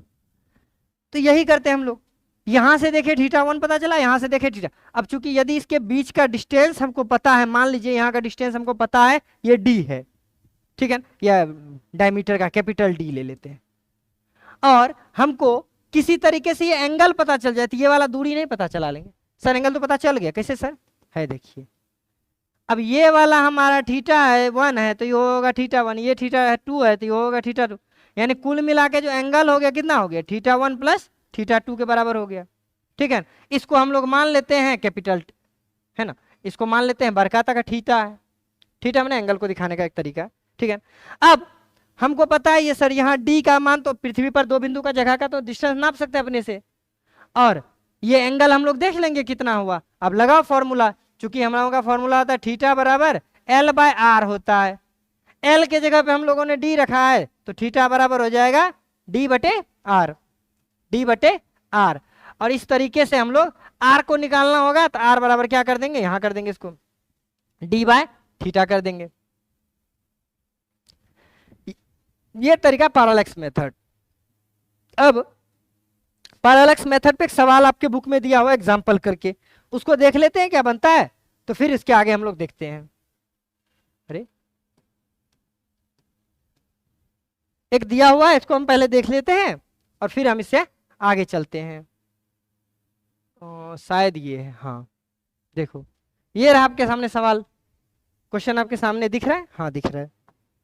क्वेश्चन कह रहा है सूर्य का कोणीय व्यास जो है ना, यानी ये मान लीजिए यहां से ये आपका सूर्य है, ठीक है ना, और सूर्य के 2 जगह से देख रहे हैं ना, कोणीय व्यास का मतलब यही वाला एंगल होता है। इसका वैल्यू 1 सेकेंड है, ठीक है ना, सॉरी 1920 सेकेंड है, 1920 सेकेंड है। ये वाला एंगल आपको दिया हुआ है और कह रहा है पृथ्वी से सूर्य का दूरी, यानी यहां से यहां का वैल्यू आपको दे दिया है, कितना दिया हुआ है, d दिया है, इसका मान दे दिया है कितना 1, वही हुआ, वो तो पता ही आपको, एक एस्ट्रोनॉमिकल यूनिट होता है ना, 1.496 × 10⁻11 मीटर ये दिया हुआ है। तो कह रहा है सूर्य का व्यास यानी डायमीटर ऑफ सन, ये सन है तो डायमीटर ऑफ सन निकालिए। निकाल लेंगे आसानी से, हमको पता होता है चूंकि θ बराबर होता है L, L के जगह हमारा ds है बटे r, r के जगह d है। हमको ये निकालना, इन दोनों का कैलकुलेशन मल्टीप्लाई करवा देंगे, यानी ds बराबर हो जाएगा थीटा इंटू डी हो जाएगा। थीटा का मान देखिए तो कितना है बाबू, थीटा का मान दिया हुआ 19-20। चूंकि ये सेकेंड में इसको रेडियन में बदलना है, क्या करेंगे, इसको हम लोग गुना करा देंगे 4.85 इंटू 10⁻⁶ से। अच्छा, डी का मान आपको दिया हुआ ही है 1.49 इंटू 10⁻11 दिया हुआ है। अब इसको कैलकुलेट आप लोग खुद से कर दीजिए, हैं कैलकुलेटर से करते, कहाँ गया, आप लोग भी देख लो। बोले सर आप लोग कैलकुलेटर से करते हैं, हम लोग को ऐसे करना पड़ेगा, हम लोग टीचर न हैं, टाइम न बचाते हैं, आप लोगों के पास टाइम का कमी नहीं रहता है। अब मैं बैठ के गुना करते रहूं, एक बार इसको इससे गुना करवाएंगे, फिर इस टोटल को उससे गुना कराएंगे, लफड़ा ज्यादा लग जाएगा ना। चलिए क्या सर यही सब करके थक लेते हैं आप लोग, हैं हम लोग को बहुत परेशान कराते हैं। बाबू हम परेशान थोड़े कराते हैं, हम कौन होते हैं परेशान कराने वाले, हम तो बताने वाले लोग हैं। अब गुना नहीं है ना, आपको सिखाने लगे यहाँ, है ना। वो कितना है, 1.49 है, कितना आया देखिए 1387.488 गुना। अब 10 वाले वैल्यू को छोड़े हम लोग, 10 पर पावर 11 में से 6 गया तो 10 की पावर कितना बचा, 5 बचा। अच्छा इसको हटाते हैं, यदि हम क्या करते 1 2 3 4 अंक पहले दशमलव लाएंगे, 4 जीरो बढ़ा देंगे, यानी 1.38 गुना 10 की पावर, चूंकि 1 2 3 4 अंक पहले दशमलव लाए, 4 जीरो बढ़ा देंगे, इतना मीटर हमारा क्या आ जाएगा, डायमीटर ऑफ सन हो जाएगा। ठीक है ना, डायमीटर ऑफ सन हो जाएगा। इस तरीके से इसका उपयोग कर सकते हैं और आप निकाल सकते हैं वैल्यूज। इसी तरीके से आपके लिए एक सवाल मैं दे दे रहा हूं, आप इसको बना लेना घर पे, ठीक है ना, खुद से बना लेना, इसको आप खुद से बना लेना। और ये सवाल यदि आप बना लेंगे तो मैं समझूंगा कि आप एकदम मस्त वाले बच्चे हैं और आपसे तो सारा सवाल ही बन जाएगा। चलो ये रहा सवाल, ठीक है ना। मैं सवाल को समझा दे रहा हूं इंग्लिश वालों के लिए, क्योंकि हिंदी वाला पीडीएफ था मेरे पास। कह रहा है कि पृथ्वी के 2 बिंदु है ना, क्या है, 1 मिनट देख लेते हैं। पृथ्वी के 2 व्यास बिंदु, हाँ ठीक है, पृथ्वी का डायमीटर के 2 बिंदु से विपरीत व्यास वाले बिंदु से मेजरमेंट किया गया मून का, मून का मेजरमेंट किया गया है। एक जगह का वैल्यू ए है, एक जगह का वैल्यू बी है, और इनके बीच का जो कोण है ना वो 1 डिग्री 54 मिनट है, 1 डिग्री 54 मिनट है। पृथ्वी का व्यास आपको पता ही है 1200, लिख देते कितना है 1.276 इंटू 10⁻7 मीटर है, 7 मीटर है, ये आपका डायमीटर दिया हुआ है। तो कह रहा है बताओ ये वाला दूरी कितना होगा। और सर ये तो हमको पता है, ये यदि मून है, ये मून है तो पृथ्वी से चंद्रमा का दूरी तो पता ही है 3,84,400 किलोमीटर। तो आप निकालिए, देखिए क्या आंसर सही आ रहा है आपका। तो सर आप समझे सब कैसे निकाला होगा शुरू में, तो इतना ही आसान था निकालना। अब तो आप भी साइंटिस्ट बन गए, खोजो नया ग्रह, दूरी निकाल के बताओ हमको, हम भी सर वो ग्रह खोजें आपके पढ़ाने के बाद, हम भी पारा को लक्ष्य लगाए वहां पे जाने के लिए। ठीक है, चलिए यहां तक तो मजेदार था, मापन का विधि खत्म हो गया। अब इस चैप्टर का सबसे इंपॉर्टेंट चीज शुरू होता है, जिसका इंतजार सभी बच्चों को रहता है, डायमेंशनल एनालिसिस, विमीय विश्लेषण। तो चलिए उस पर चलते, थोड़ा सा फ्रेश हो लेते हैं। तो अब आते हैं चैप्टर के सबसे इंटरेस्टेड पार्ट पे, जिसका नाम है डायमेंशनल एनालिसिस यानी विमीय विश्लेषण। अब भैया ये जो है ना इस चैप्टर का बोला जाए तो जान है, प्राण है, कुंजी है, की है, चाबी है, ताला है, जो कहिए सब यही है। और ये जो बच्चा समझ गया ना इस चीज को, उसको अभी पूरा अभी से लेके 12th तक में ना बहुत सारा ऑब्जेक्टिव कवर होने वाला है। आप सिर्फ बोर्ड के लिए भी पढ़ रहे हैं, और यदि आप जेईई नीट के लिए पढ़ रहे हैं तो इस चैप्टर से ये वाला टॉपिक सबसे इंपॉर्टेंट है आपका, ठीक है ना। मैं उस लेवल तक का आपको सवाल बताने वाला हूँ। चलिए प्यार से सीखते हैं, बिल्कुल घबराना हड़बड़ाना नहीं है, समय का हम लोग के पास पाबंदी नहीं है, ठीक है ना, समय है। अस्थिर से बैठ के पढ़ रहे हैं, बिल्कुल माथा में सर सारा टेंशन हटा दीजिए, एकदम इत्मीनान से बैठ के अपना लेक्चर देखना है, रोक के समझना है चीजों को। लिख क्या स्टार्ट किया जाए आपके परमिशन से, क्या कहते हैं स्टार्ट। चलिए भैया स्टार्ट करते हैं।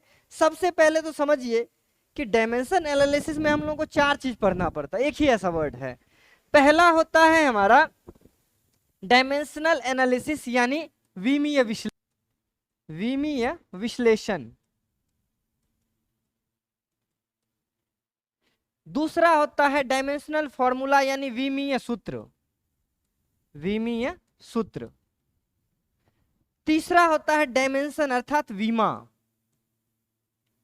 और चौथा होता है डायमेंशनल इक्वेशन यानी विमीय समीकरण। सारा सर नाम तो एक ऐसा ही लग रहा है, बस काम अलग अलग है सबका। डायमेंशनल एनालिसिस क्या है आप जानते हैं? देखिए मैं बता रहा हूँ, ध्यान से सुनिएगा। मान लीजिए कि आपको बोले हैं बाबू खिचड़ी तैयार हुआ है, तो बोलेंगे ठीक है सर खिचड़ी तैयार हुआ है। और आपको बोलेंगे बताओ खिचड़ी का मेन मेन क्या इंग्रेडिएंट्स था, क्या क्या उसका अवयव था, तो बोलोगे सर खिचड़ी में ना चावल था और दाल था और पानी था, नमक था, हल्दी था। भाई डालने का तो उसमें बहुत कुछ डाल दें, हम भी कछुआ मगरमच्छ सब डाल दें, लेकिन मेन इंग्रेडिएंट्स तो यही था। हाँ जी सर यही था। तो जानते हैं ये जो खिचड़ी को उसके इंग्रेडिएंट्स के टर्म में जो लिखे ना, उसके जो अवयव के रूप में लिखे ना कि किस किस चीज से खिचड़ी बना है, वही विमीय विश्लेषण कहलाता है सर। खिचड़ी बनाना इतना आसान है? बिल्कुल। विमीय विश्लेषण का मतलब क्या होता है, डायमेंशनल एनालिसिस का मतलब क्या होता है कि हम जो भी डिराइव्ड क्वांटिटी पढ़ रहे हैं ना, व्युत्पन्न राशि, किस किस भौतिक राशि से, किस किस आधारी राशि से, फंडामेंटल क्वांटिटी से मिलके बना है, उसको समझना है हमको यहाँ पे। और जब हम किसी भी डिराइव्ड क्वांटिटी यानी व्युत्पन्न राशि को किसी फंडामेंटल क्वांटिटी यानी आधारी राशि के टर्म में पावर वावर चढ़ा के लिख देते हैं घात के रूप में, तो वो जो हमारा प्रक्रिया कहलाता है उसी को हम लोग विमीय विश्लेषण कहते हैं। और इस प्रक्रिया में जो सूत्र बनता है उसको विमीय सूत्र कहते हैं। सूत्र पे जो पावर रहता है उसको विमा कहते हैं। और फॉर्मूला के साथ जब ये फॉर्मूला विमीय सूत्र के साथ जब फिजिकल फॉर्मूला को लिख देंगे तो विमीय समीकरण बन जाएगा। सर एक बार करके दिखाइए तब मजा आएगा, है ना? आप तो बोल दिए बस। तो आइए, लेकिन उससे पहले आपको एक चीज समझना पड़ेगा। आपको याद है हम लोगों के पास 7 आधारी राशि थी, है ना, 7 फंडामेंटल क्वांटिटीज। तो हम लोगों के पास जो 7 फंडामेंटल क्वांटिटी था बाबू, क्या क्या था वो? आपको यदि ध्यान में होगा तो 7 में से मैं 7 का यहाँ पे आपको हिंट दे दे रहा हूं। 1 नंबर, दूसरा है, तीसरा है, चौथा है, 5वां है, 6ठा है और 7वां है। ये बॉक्स बड़ा कंप्लीट बनाता बनाने वाला। चलो, पहला नंबर पे सर लेंथ था यानी लंबाई था, है ना, लंबाई था यानी लेंथ था, ठीक है ना। दूसरे नंबर पे सर हमारा द्रव्यमान था, नंबर आगे पीछे कर सकते हैं अपना ये, यानी मास है। तीसरे नंबर पे सर समय है यानी टाइम है। चौथे नंबर पे सर हमारा तापमान है यानी हमारा टेम्परेचर है, शॉर्ट फॉर्म में लिख दे रहे हैं। अगला नंबर पे हमारा विद्युत धारा है ना, विद्युत धारा है यानी करंट इलेक्ट्रिसिटी है, ठीक है ना। छठे नंबर पे हमारा पदार्थ, सॉरी माफ करिएगा, छठे नंबर पे ज्योति तीव्रता यानी हमारा ल्यूमिनस इंटेंसिटी है,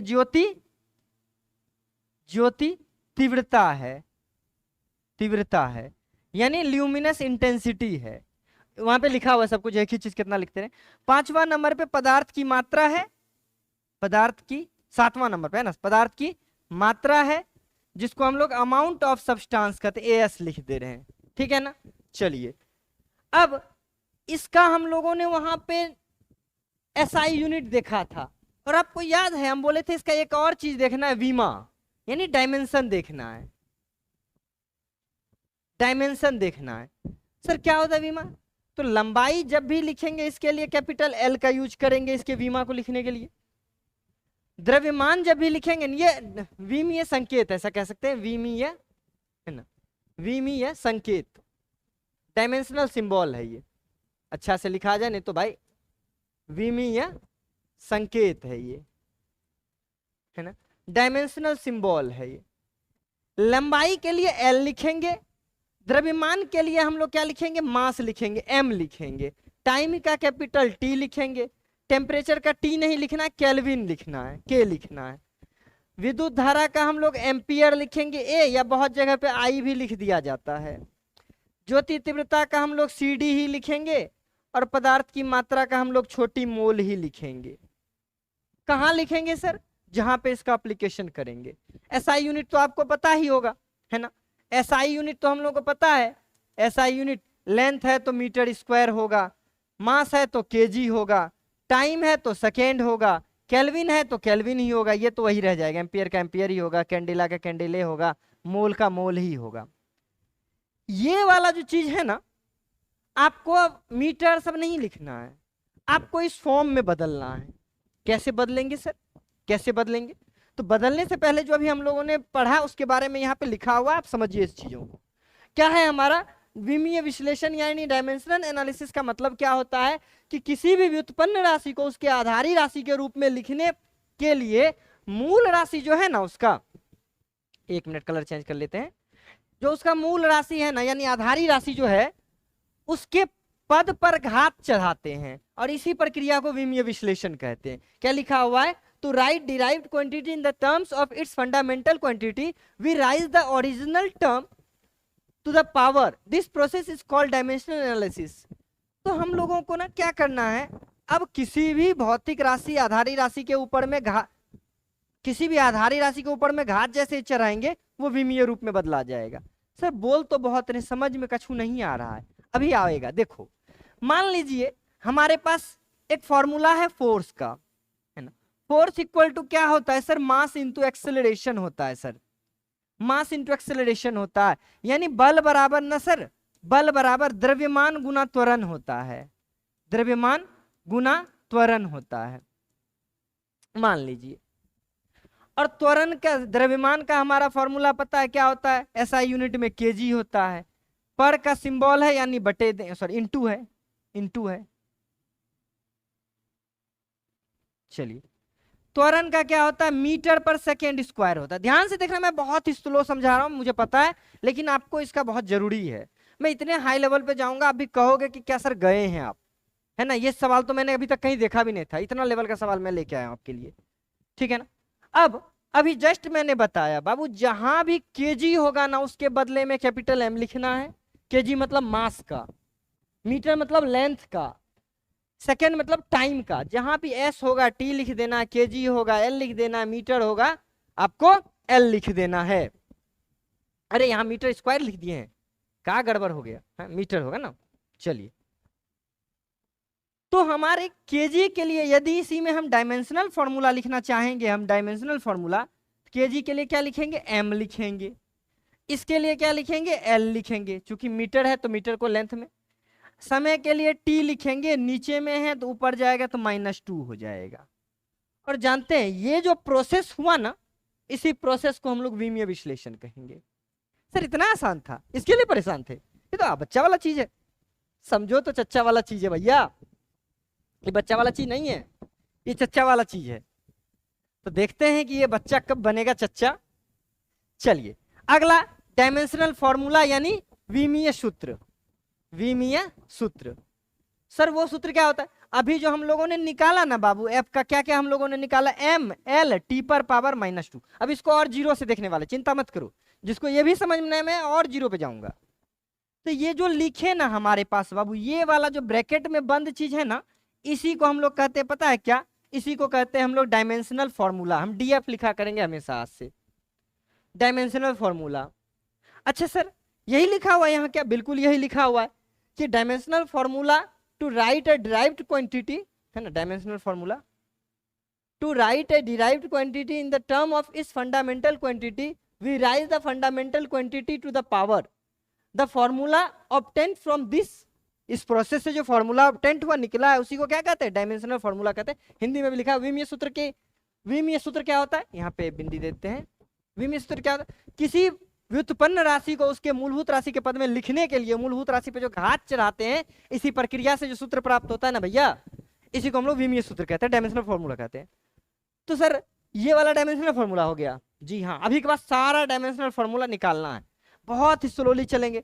फिर सर एक और नया वर्ड आया था डायमेंशन, वो क्या होता है, डायमेंशन यानी विमा। डायमेंशन माने विमा।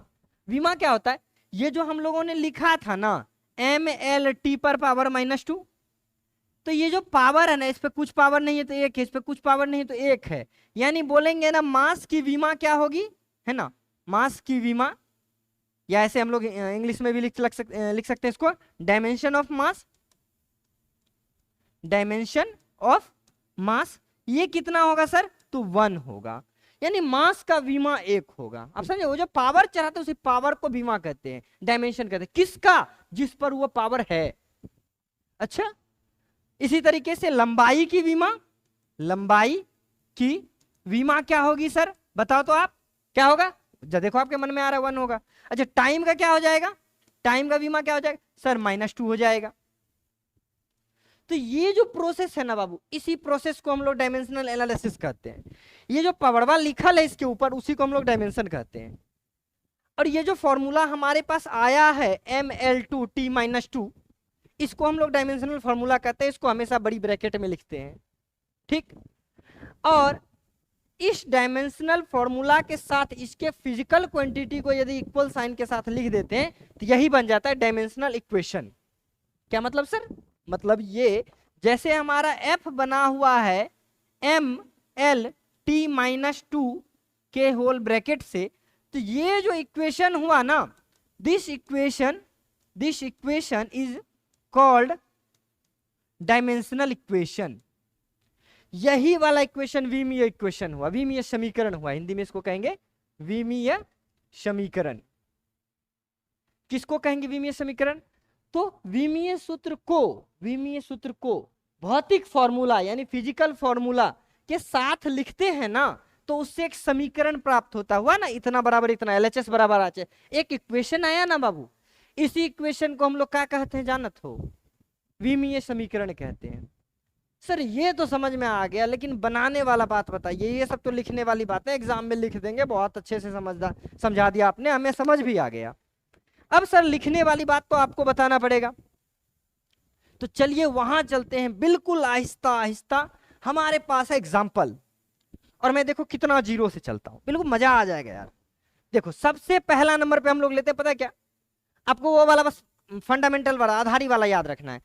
मास रहेगा केजी के लिए M लिखेंगे, मीटर रहेगा L लिखेंगे, टाइम रहेगा सेकेंड का तो वहां पे T लिखेंगे। समझ रहे हैं ना? बस आपको वो ध्यान में रखना। मान लीजिए पहला नंबर पे हम एरिया लेते हैं। एरिया मतलब सर क्षेत्रफल लेते हैं। तो क्षेत्रफल बराबर क्या होता है? एरिया बराबर होता है लंबाई गुना चौड़ाई। अच्छा, लंबाई को कौन सी में मापत है जी? मीटर में सर, मीटर में मापत है। चौड़ाई को भी मीटर में मापत है, यानी मीटर स्क्वायर इसका क्या आ गया? SI यूनिट आ गया बउआ। मीटर स्क्वायर इसका SI यूनिट आ गया। अब सर डायमेंशन फॉर्मूला क्या होगा? अब बताइए ना, मीटर के लिए हम लोग क्या लिखेंगे? L लिखेंगे, स्क्वायर है तो स्क्वायर कर देंगे, आगे यही आंसर हो गया इसका। कितना पागल ऐसा सर देखने में लग रहा है? हाँ, आपको पागल ऐसा नहीं लग रहा है? ये पागल ऐसा लग रहा है? ऐसा नहीं बोलते हैं, लेकिन जानते हैं हम लोग क्या करते हैं। थोड़ा सा एक बात बताइए, आप जब बहुत ज्यादा गरीब होते हैं ना, पता है आप कैसे पढ़ते हैं? भाई मेरे पास भी है, पैसा है, पावर है, मान के पढ़ते हैं कि भाई जो है ना अपने में मस्त है, गरीब ही सही पर अपने में हम अमीर हैं। आप खुद को मान के पढ़ते हैं ना। यहाँ भी हम लोग जानते हैं ये अकेला जो है ना, ये बेचारा थोड़ा दरिद्र टाइप का लग रहा है। इसके दरिद्रता को खत्म करने के लिए इसके साथ इसके ML को भी ला देते हैं, MLT को ला देते हैं। तो हम लोग इसी को लिख सकते हैं इस तरीके से, MLT। L पर 2 था दिए सर, ML है ये नहीं, M और T है ये नहीं, तो लाए कहां से? नहीं है तो 0 लगा देंगे बाबू। तो ये आप इस तरीके से इसको लिख सकते हैं। तो जब सिंगल लिखना होता है तो ऐसे लिखिएगा, और जब आपको किसी में यूज करना है तब आप L2 का यूज करिएगा। सर जैसे मान लीजिए हमको दूसरा निकालना है आयतन का, वॉल्यूम का सर निकालना है, आयतन का निकालना है। आयतन बराबर क्या होता है सर? लंबाई गुना चौड़ाई गुना ऊंचाई। अच्छा, LB को हम लोग क्या कहते हैं? L इंटू B को एरिया कहते हैं।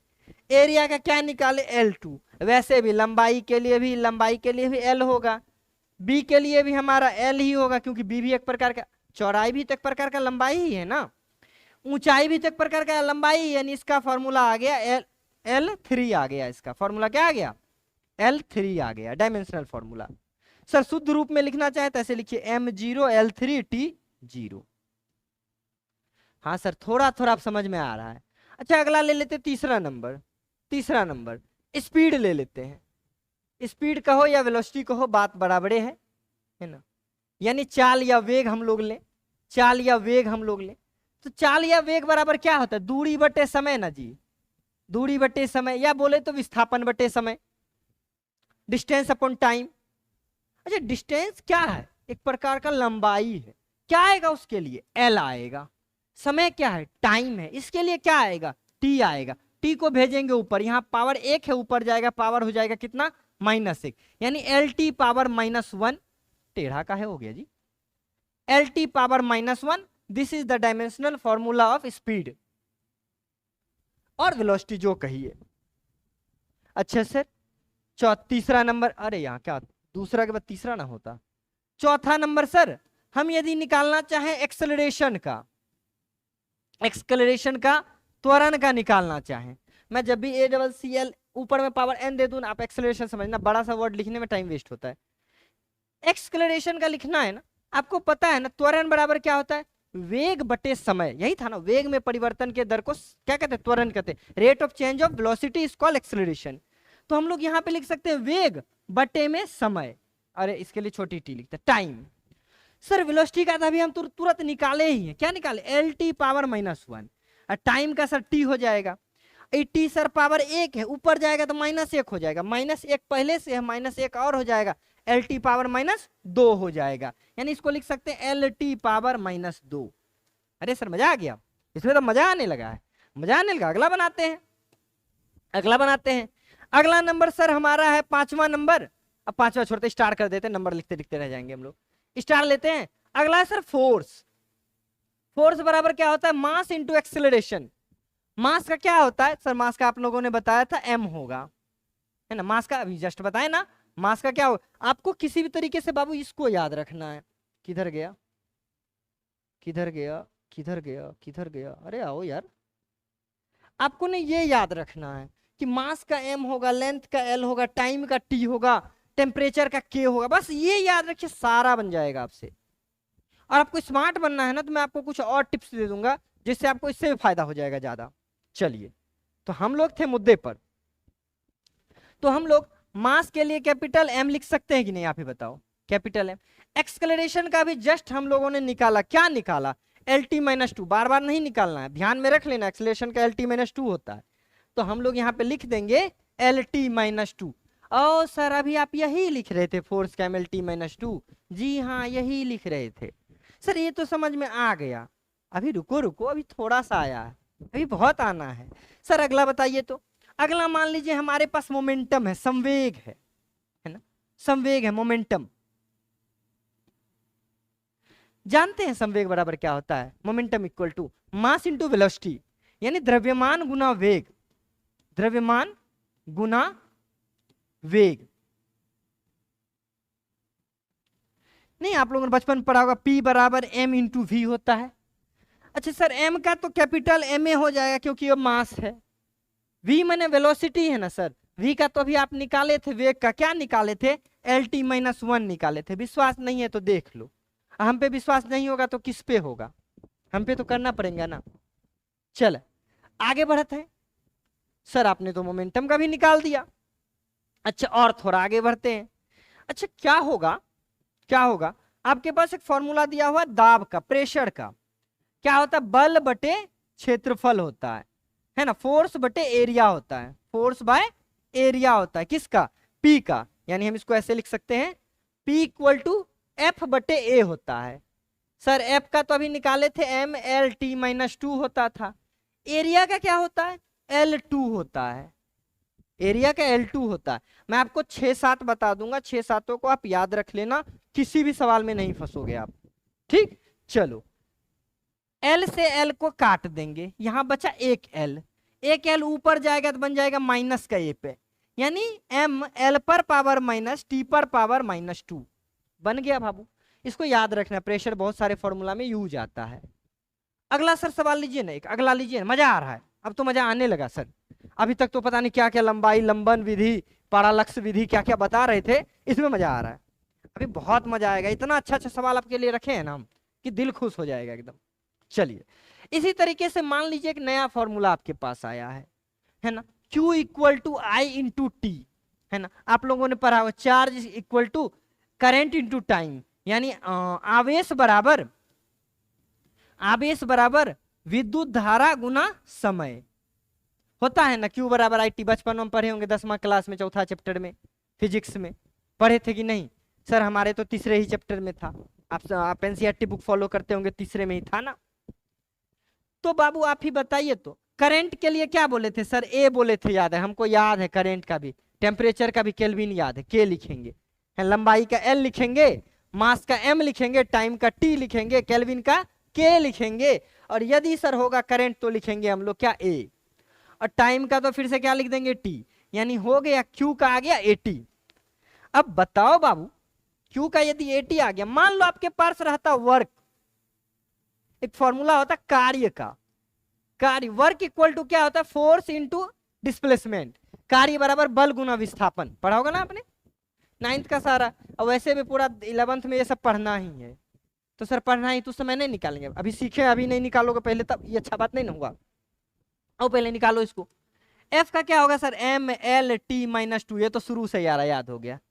एस मतलब विस्थापन, विस्थापन मतलब डिस्प्लेसमेंट, डिस्प्लेसमेंट क्या एक प्रकार का दूरी है ना है जी, छोटी दूरी को विस्थापन कहते थे, यानी इसके लिए भी सर एल ही आएगा। एल एल कितना पीस हो गया, 2 पीस हो गया, M L two T minus two. अरे वाह सर, मजा आ रहा है अब तो।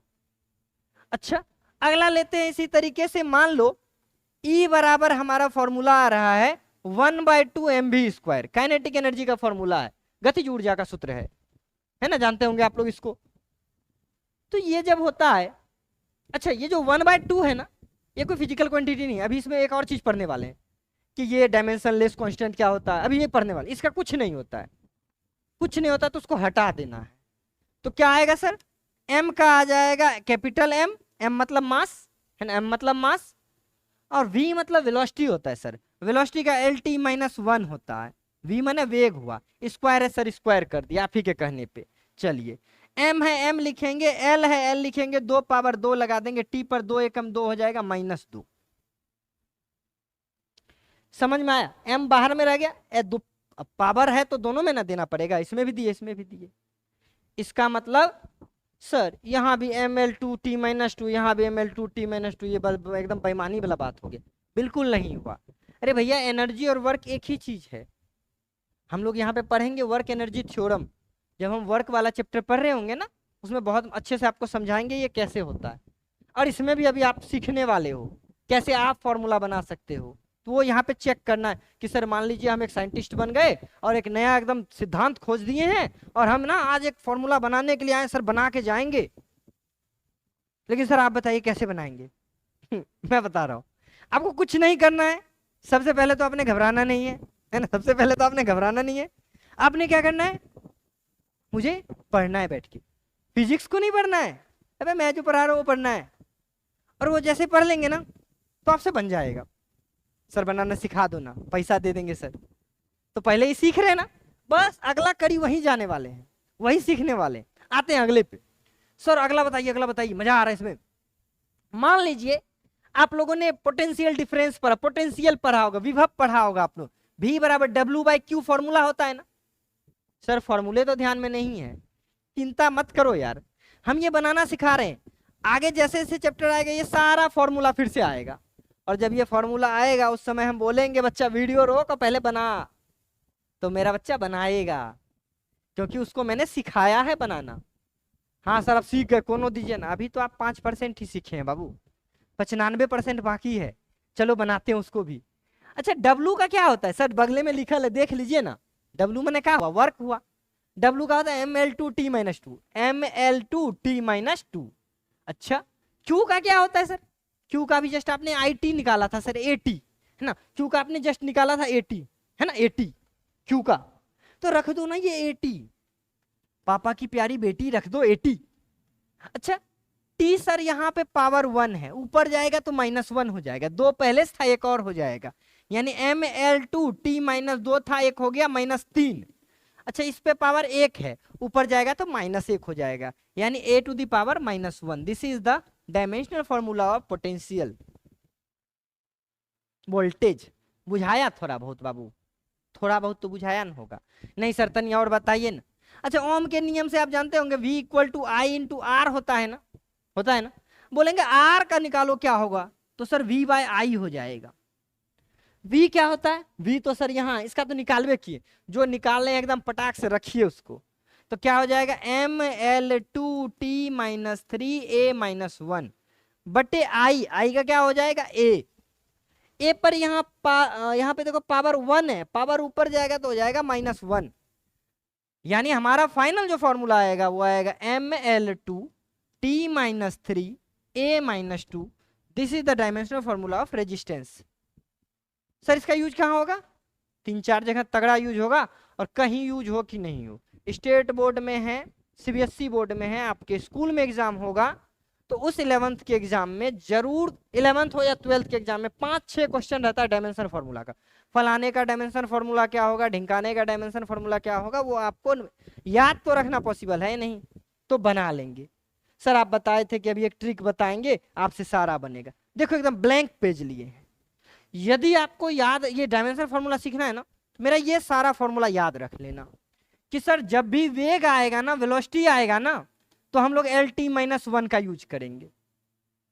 सर जब भी हमारा एक्सक्लेरेशन आएगा ना, त्वरण आएगा ना, एक्सक्लेरेशन आएगा ना, हम LT-2 का यूज करेंगे। सर फोर्स आएगा ना, MLT-2 का यूज करेंगे।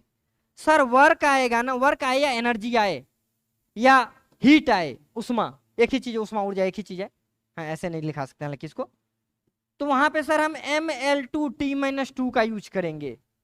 और जब भी प्रेशर आए प्रेशर आए सर बाथरूम चले जाएंगे प्रेशर आए तो क्या करेंगे, प्रेशर आए तो प्रेशर बराबर क्या था, अब देखो याद नहीं तो मैं बनाता कैसे, मैं ज्यादा याद नहीं रख सकता हूँ, आप इसको याद रख लेना। P इक्वल टू क्या होता है, F अपॉन एरिया। F का होता है MLT-2,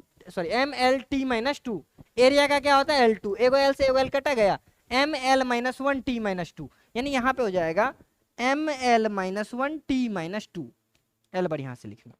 चलो बाबू, जानते हैं आप, सिर्फ इतना को आप ध्यान, एक ये चार्ज का Q बराबर IT, इसका ध्यान में रख लेते हैं ना, आपसे सारा फॉर्मूला बनेगा, गारंटी एकदम सारा बनेगा। कुछ अब अच्छा वाला लेते हैं, आप निकालना। ये एग्जाम्पल थोड़ा तगड़ा है। मान लो हमारे पास एक फॉर्मूला है अल्फा इक्वल टू होता है फोर्स यानी बल। देखो भैया हिंदी इंग्लिश वाले परेशान मत होना, फोर्स और बल में कोई अंतर नहीं है। मैं फोर्स बोलूं तो हिंदी वाला बल समझ लेना, मैं बल बोलूं हिंदी वाला फोर्स समझ लेना उल्टा बोलती, जो भी हो समझ लेना बस। Force into time by velocity, यानी अल्फा बराबर बल गुना समय बटे वेग। सही से लिख दें, अल्फा बराबर FT/v। मान लो एक फॉर्मूला है नहीं ऐसा कोई, मान लो बस है, मैंने जबरदस्ती दिया है। बोलेंगे इसका डायमेंशन फॉर्मूला, अरे सर चुटकी बजाने इतना है। फोर्स का होगा MLT-2, ठीक है। टाइम का हो जाएगा T, बहुत सुंदर। V का हो जाएगा LT-1, अभी जस्ट मैंने बोला सबका याद रखो, देखो V का LT-1 और F का MLT-2। चलिए अब सर एगो L से एगो L कट रहा है, काट दो, एकदम माया ममता नहीं करना। -1 पावर -1 पावर गया तो एगो -1 पावर बचा, यहाँ पे +1 पावर है, -1 पावर, ये हो खत्म ही हो गया, बचा क्या, सिर्फ m बचा। यानी ये जो भी अल्फा है इसका फॉर्मूला क्या बचा, m बचा। यानी ये जो अल्फा है ना वो किसी प्रकार का मास है, द्रव्यमान है। ये जो अल्फा है दिख रहा है ना, हाँ वो किसी प्रकार का द्रव्यमान है। कोई प्रॉब्लम तो नहीं हुआ है ना अभी तक। चलो अल्फा किसी प्रकार का द्रव्यमान है।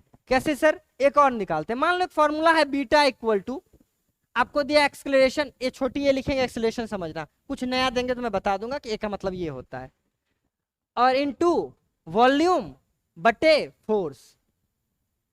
मान लो ये दिए हैं, बनाना है आपको। V माने वॉल्यूम है, V माने क्या है, वॉल्यूम है, आयतन है, आयतन है। चलिए बनाओ तो। A का हो जाएगा सर LT-2, बहुत सुंदर, एक LT-2 होता ही है। अच्छा एक्स, ये सर V है ना, V का हो जाएगा L3, नहीं लंबाई गुना चौड़ाई गुना ऊंचाई, L into L into L, LQ, तो इसका हो जाएगा LQ बाय फोर्स का सर वही MLT-2। कोई कट रहा है तो काटो, कहीं बट रहा है तो बांटो, जो बच रहा है लिख डालो, आंसर जाएगा आ।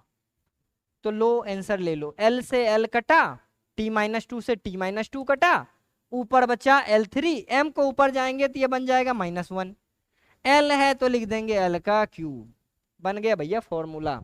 अच्छा सर एक और, मान लीजिए गामा बराबर दिया हुआ है कार्य गुना समय बटे बल, फोर्स है ना, बाय फोर्स हिंदी इंग्लिश में सिर्फ खिचड़ी कर दिया सर। अच्छा वर्क का क्या हो जाएगा, ML2T-2, टाइम का हो जाएगा कैपिटल वाला T, टाइम का हो जाएगा टी बटे फोर्स का हो जाएगा M L T minus to.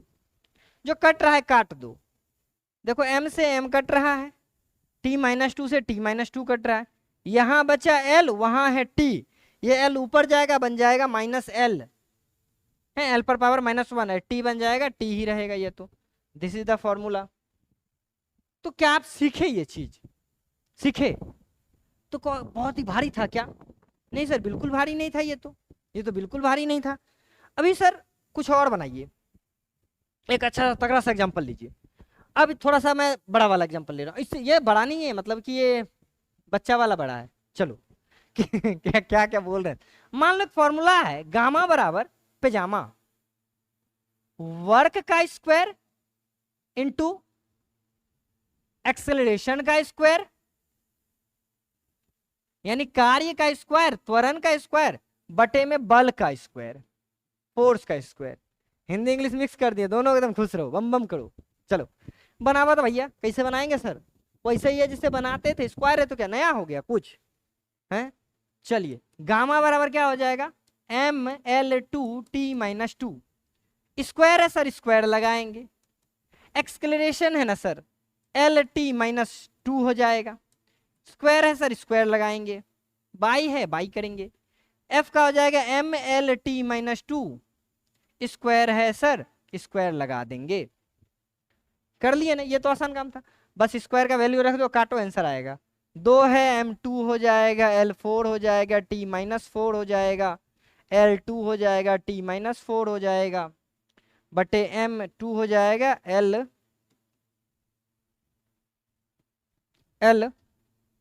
कहाँ गया जी, हाँ ये लिखे, l2 हो जाएगा, t माइनस फोर हो जाएगा। m पर पावर दो कर दिए, दो था दो दूनी चार हो गया, दो था दो दूनी चार हो गया, है ना? अरे मैं यहाँ से बताता हूँ, दिखाई नहीं देते हैं, अरे यार गजब हो गया, तो यहाँ से बताना पड़ेगा। अच्छा चलो कोई नहीं, m2 से m2 कटा, और कहीं कट रहा है, l2 से l2 कटा, ठीक है ना, और कहीं कट रहा है, t4 से t4 कटा, बचा क्या, l4 t4 लिख देंगे, l4 t माइनस का 4 है। This is the final answer. कहीं कुछ छूटा तो नहीं? आप देख लीजिए, मेरे से कहीं छूटे तो आप है ना जी, आपको बताए क्यों कि गलती से मेरे से कहीं गलती हो जाए तो आप बताओ, है ना? यही तो घर में क्या काम होता है, पढ़े लिखे हैं, आपके घर में कुछ गलती हो रहा है, आप चुपचाप बैठे हुए हैं, तो आप एकदम बकलोल बच्चा है। आप क्यों पढ़े लिखे? क्योंकि घर के प्रॉब्लम को सॉल्व करना है। और आप सीखने के बावजूद यदि कहीं गलती हो रहा है और चुपचाप बैठे रह गए, तो आपको ना नालायक वाले कैटेगरी में रख दिया जाता है ना? तो प्लीज नालायक वाले कैटेगरी से बाहर निकलें, ठीक है ना? चले, दिल पे मत लेना, मुद्दे पे आते हैं। सर एक अच्छा सा हमारे लिए दे दीजिए, और एकदम आपका हमारा राम सलाम सर। चलो एक आपके लिए लेते हैं, ले आपके लिए लेते हैं, ये सर करते हैं एफ टी का स्क्वायर बटे में वर्क का square into pressure, P for pressure इसका स्क्वायर। क्या सर यार आप गंदा वाला काम कर देते हो, हमारे लिए भारी वाला तो भारी है ये, रोक के बनाओ आंसर, कमेंट में डालो, डाला? चलो अब हम बनावत हैं, फोर्स का क्या हो जाएगा, M L T minus two का स्क्वायर हो जाएगा, टी भी है साथ में तो टी का भी स्क्वायर कर दो, टी भी है साथ में तो क्या हो रहा है, टी का भी स्क्वायर कर दो। सर पी भी है, प्रेशर का भी जस्ट निकाले थे, M L minus one T minus two, square है तो स्क्वायर कर दो, बाय बाय बाय। वर्क का क्या हो जाएगा, M L two T minus two, square है तो स्क्वायर कर देंगे, ठीक है, स्क्वायर है तो स्क्वायर कर देंगे। अब देखो स्क्वायर करके जो कट रहा है काटो, जो बच रहा है लिख डालो, m हो जाएगा 2 l2 t minus four t2 m2 l minus one t minus four, अरे minus one into two minus two होगा, ठीक, बहुत सुंदर आपने याद दिला दिया।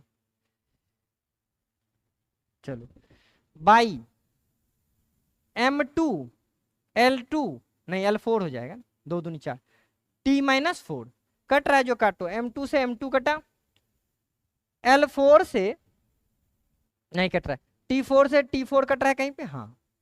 अच्छा देखो 2l से 2l तो कट सकता है ना, अब कोई कटने वाला है नहीं, तो बाकी सब चीज को ऊपर ले चलते हैं, बचा है सर m2, यहाँ पे m2 का m2 लिखेंगे, एल पे कितना बचा है देखो तो, एल पे 2 तो था सर, ऊपर जाएगा -2 हो जाएगा, और -2 पहले से था, -2 -2 कितना हो जाएगा, एल पर -4, टी पर यहाँ -2 था, डी पर +2 है, -2 है, कट ही गया, कुछ नहीं बचा, नहीं बचा ना कहीं, 0 बचा।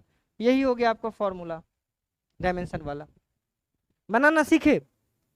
आसान था कि नहीं आप ही बताओ, है ना आसान? तो यदि आसान है तो अब मेरे ख्याल से एग्जाम्पल को छोड़ते हैं, अभी बड़ा वाला एग्जाम्पल है ना, तो वो कुछ बताने के बाद बताऊंगा, हैवी वाला पहले कुछ बता देते हैं। तो इसको थोड़ा सा स्क्रॉल करते हैं, देखते हैं कहाँ पे खत्म, हाँ एक ही पेज था, अगला पेज तो अच्छा वाला चीज ही आ गया। चलो अब कह रहा है कि वैज्ञानिक नियतांक का विमीय सूत्र निकालिए, साइंटिफिक कांस्टेंट का ना डायमेंशनल फॉर्मूला निकालिए।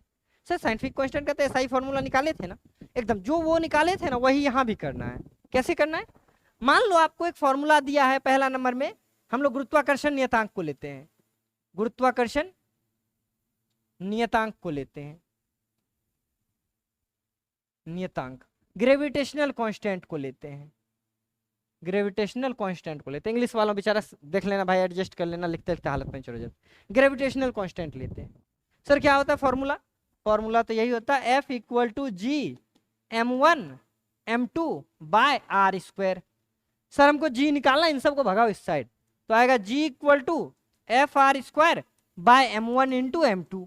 यदि आप लोगों ने पहला वीडियो नहीं देखा तो पहले उसको जाके देखो, इन सब चीजों का ऐसा ही पहले ही निकालना सिखाया, बहुत ही जीरो से बताया उसमें भी, है ना। चलो आते हैं मुद्दे पर। F का क्या हो जाएगा सर? mLt-2 हो जाएगा। अच्छा r², r प्रकार का एक, r क्या, r एक प्रकार का दूरी है ना जी, त्रिज्या क्या है, दूरी है, रेडियस एक दूरी है, इसका हो जाएगा L2।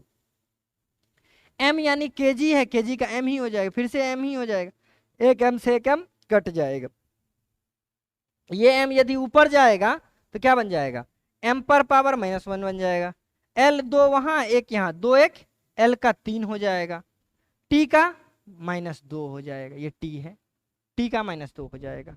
यही बच गया हमारा डायमेंशनल फॉर्मूला, किसका? G का। समझे आप लोग? चलिए दूसरा नंबर निकालते हैं। दूसरे नंबर पे कूलाम कांस्टेंट का, है ना, कूलाम नियतांक क्या होता है? K हम लोग लिखते हैं ना, ग्रेविटेशनल कांस्टेंट को G लिखते हैं। कूलाम कांस्टेंट क्या होता है सर? फॉर्मूला आता है F = K Q1 Q2 बटे r²। ये जो K है ना, यही है कूलाम कांस्टेंट। K को बाहर निकालते हैं, ये सब इधर चला जाएगा, यानी K = हो जाएगा F r² बटे Q1 × Q2। अब बनाओ तो इसका, F का सर हो जाएगा mLt-2, R का हो जाएगा L2, Q है Q का AT होगा, फिर से Q है, फिर से Q का AT होगा। याद करो, मैंने बताया था उस समय भी आपको, ठीक है ना। कहीं काटने वाटने में गलती नहीं होगा तो फॉर्मूला आपका गलत नहीं होगा, ठीक है ना। चलिए अब कहीं कोई कटने वाला दिख ही नहीं रहा है तो कोई बात नहीं, m तो m ही रहेगा, L पर 2 यहाँ, एक यहाँ, L पर हो जाएगा 3। T पर देखिए 2 नीचे है, 2 ऊपर, नीचे से ऊपर जाएगा तो माइनस आ जाएगा, -2 यानी T पर -4। A पर एक यहाँ, एक यहाँ, 2 है, ऊपर जाएगा तो A पर -2 हो जाएगा, ठीक है ना।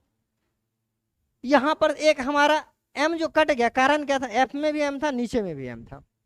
चलो ठीक है ना, मैं बिल्कुल डिस्प्ले से हट के आपको समझा रहा हूं, क्योंकि मैं मैटर नहीं करता, ये मैटर करता है, ठीक है बाबू।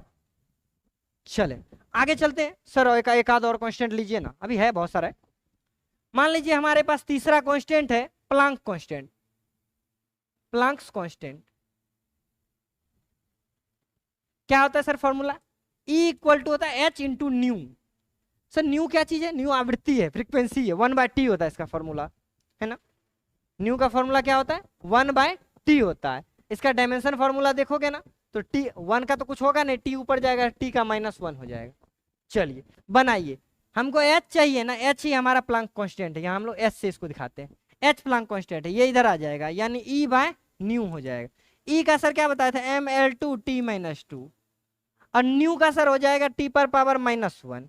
देखिए -1 है, -2 है, -1 बचेगा यहाँ, यानी हो गया mL2t-1। ये आ गया फॉर्मूला, ठीक है ना, ये आ गया फॉर्मूला, कोई दिक्कत? चलिए अगला इसी तरीके से हम लोग लेते हैं चौथा नंबर पे। मान लो हमारा बोल्टमान कांस्टेंट है, बोल्ट्जमान कांस्टेंट, ठीक है ना। इसको हम लोग के से दिखाते हैं। इसका फॉर्मूला था P V equal to K T, P V equal to K T, T capital वाला था, टेम्परेचर वाला, ठीक है। P V equal to K T होता है। अब के निकालना है तो क्या करेंगे, के निकालना है तो इसको ऐसे कर दो, पी वी बटे टी कर दो। यहाँ जो वी होता है ना वॉल्यूम होता है, इसलिए वी का हम पुछड़ी मोड़ देते हैं। सर ये सब फॉर्मूला तो हमको पता ही नहीं है, तो आपको क्या दिक्कत है, फॉर्मूला हम बता रहे हैं ना। तो जब ये चैप्टर पढ़ोगे आप लोग 11-12 नंबर चैप्टर में ये आएगा फॉर्मूला, हम लोग प्रूफ करेंगे, इसको देखेंगे, बड़ा अच्छा फॉर्मूला, जादू इसमें होता है। मतलब बैलून को हवा में फेंको फूल जाएगा वो, ये जादू वाला फॉर्मूला हम लोग देखेंगे उसमें। अच्छा, के इक्वल टू पी का क्या हो जाएगा, M L minus 1 T minus 2, pressure है पी। वी का क्या हो जाएगा, वी का हो जाएगा L3, अरे ये क्या हो गया, वी का हो जाएगा L3, टी का तो टी ही रहेगा, टी एक ऊपर जाएगा तो एक और हो जाएगा। एल देखो तो 3 एल में से एक एल जाएगा तो 2 एल बचेगा, यानी के का आ जाएगा क्या, एम एल 2, टी माइनस 2 यहाँ था माइनस 1, यानी टी माइनस का 3 हो जाएगा। समझ में आया। एक और सर लीजिए ना, रेजिस्टेंस का निकालिए ना, रेजिस्टेंस का तो वैसे भी निकाल ही दिए, रजिस्टिविटी का निकालिए सर, प्रतिरोधकता का निकालिए, है ना।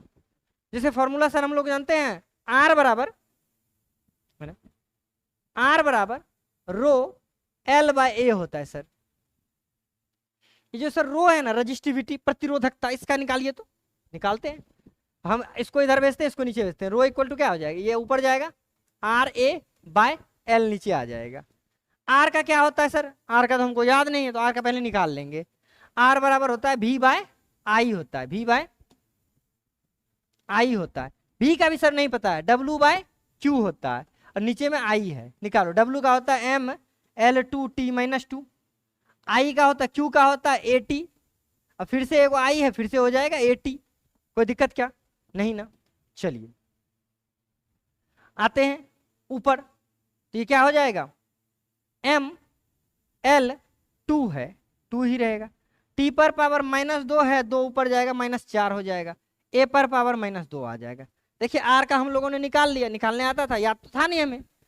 अब उसका वैल्यू यहाँ पे पुट करिए, आर का हो जाएगा एम एल 2 टी -4 ए -2 बटे एल का हो जाएगा कौन सी, एल ही हो जाएगा, कैपिटल एल, एल तो लेंथ है, एल ही हो जाएगा। एक ये एरिया रह गया, तो एरिया का L2 फिर से लिख देते, एक एल से एक एल मरा, बचा क्या, एम एल 2 यहाँ बचा ना, हाँ 2 बचा है, टी पर पावर -4 और ए पर पावर -2, ये आ गया आपका रजिस्टिविटी का फॉर्मूला, डायमेंशन वाला। समझ में आया, ये रजिस्टिविटी का हो गया। सर इसका तो हम लोगों को जरूरी नहीं है, अब जरूरी तो नहीं है, चूंकि हम निकाले हैं तो लिखल छोड़ देते हैं। इसी तरीके से बहुत सारा होता है, समझे ना, बहुत सारा होता है। अब जब जब कांस्टेंट आएगा तब तब हम लोग निकालेंगे। एक लास्ट आइडियल गैस का निकाल लेते हैं, है ना, आइडियल गैस कांस्टेंट, ठीक है ना। फॉर्मूला आता है P V equal to N R T, जहां पे ये जो एन है ना, यही है हमारा आइडियल गैस का कांस्टेंट, सॉरी आर, ये जो आर है ना, यही आइडियल गैस का कांस्टेंट है। तो आर इक्वल टू क्या हो जाएगा, पी वी बाय आर का एन टी को नीचे भेजेगा, एन टी। पी माने प्रेशर है, वी माने वॉल्यूम है, तो लिखते हैं। सर हम कैसे जानेंगे पी माने प्रेशर है कि मोमेंटम है, दाब है कि संवेग है, तो वो जब चैप्टर बनाओगे उस समय आपको फॉर्मूला पता होगा किसका हम यूज कर रहे हैं। फिजिक्स में एक ही फॉर्मूला का 100 मतलब है, तो चैप्टर चैप्टर में सेपरेट मतलब है। सर जब पूरा चैप्टर का एग्जाम लेगा तब बगल में लिख देता है कि ये क्या है, ठीक है ना। पी का हो जाएगा एम एल -1 टी -2, वी माने आयतन है, L3 हो जाएगा, एन मतलब मोल है तो मोल ही हो जाएगा, टी माने टी है तो टी माने क्या, टेम्परेचर, टेम्परेचर का टेम्परेचर ही होगा। सर एन मतलब क्या होता है, एन माने नंबर ऑफ मोल होता है। आप देखिए SI यूनिट जब इसका निकाले सबके बारे में सब कुछ लिखे हुए हैं, बार बार लिखना टाइम वेस्ट करना है, तो आप लोग पढ़े हुए हैं पहले वो वीडियो, ठीक है ना। अब इस सबको ऊपर लेके चलिए, एम एल पर -1 था, 3 आएगा, ये हो जाएगा +2, टी पर -1 था, एक और जाएगा -3 हो जाएगा, मोल पर -1 हो जाएगा, ठीक है, बन गया आपका फॉर्मूला। तो इस तरीके से कोई सा भी फॉर्मूला आएगा ना, कोई सा भी फॉर्मूला आएगा तो आप बना सकते हैं आसानी से। चलिए अब आगे आते हैं। अब अगला टॉपिक है विमीय सूत्र से एसआई फॉर्मूला निकालना, है ना। एसआई यूनिट, है ना, SI unit from dimensional formula. मान लो आपको एक क्वेश्चन दिया है कि यदि किसी इफ, है ना, पहले इंग्लिश हिंदी में लिख देते हैं कि यदि किसी राशि का, भौतिक राशि का, है ना, किसी भौतिक राशि का विमीय सूत्र, मान लीजिए आपको दे दिया है ml2t⁻³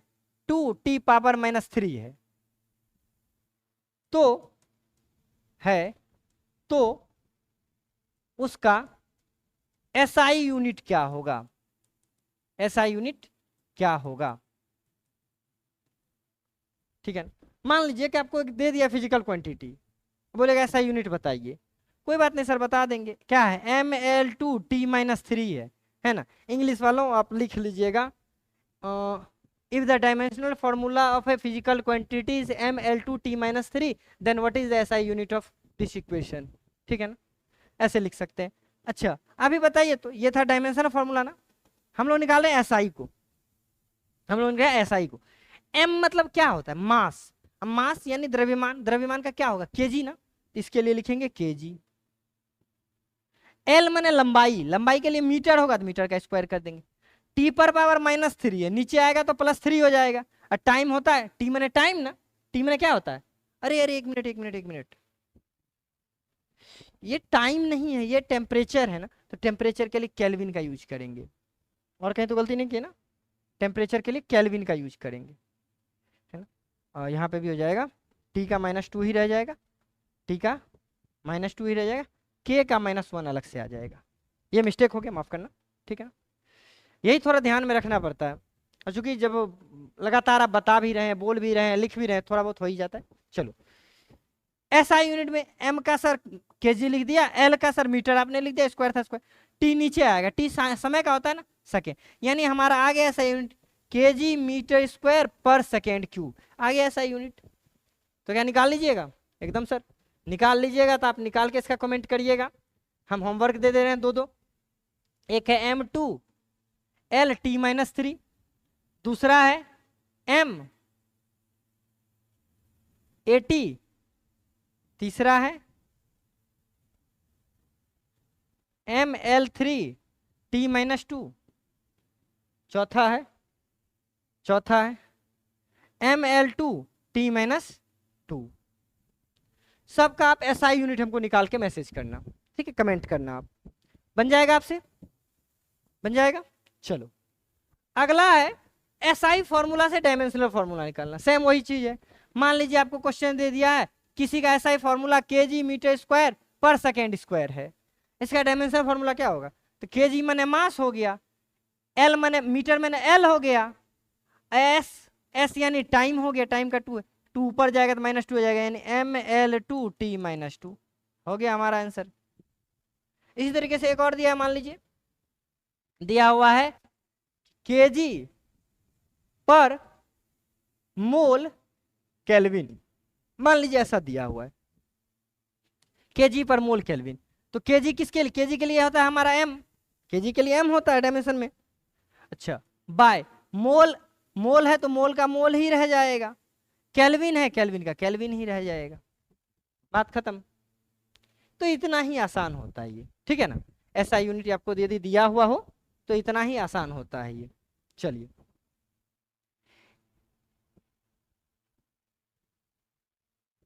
यहाँ पे जो मिस्टेक हुआ था मैंने सुधार ही दिया, मैं देख रहा हूँ कहीं जल्दीबाजी के चक्कर में और कुछ तो गलती नहीं हुआ है ना, गलती हुआ होगा कहीं ना बाबू, एडजस्ट कर लेना, ठीक है ना। ऐसा नहीं कि आता नहीं है इसको गलत बता दिया है, ऐसा कुछ नहीं होता, बहुत आता है मुझे।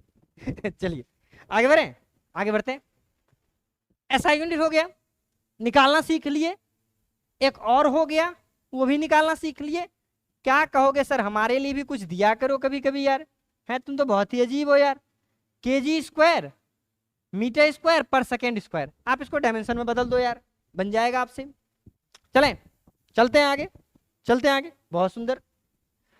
अब आता है सर वो जो 4 टर्म आपने बताया वो क्या क्या है ना, 4 डेफिनेशंस है, ध्यान से देखिएगा, मजा आएगा। इसके बाद वाला सवाल, इसके बाद वाले सवाल में मजा आएगा, पहला है डायमेंशन लेस कांस्टेंट, यानी विमा विहीन, लेस मतलब क्या, नहीं होना, विमा विहीन, कांस्टेंट माने अचर, कलर दिखाई दे रहा है, हाँ, विमा विहीन अचर, डायमेंशन लेस कांस्टेंट।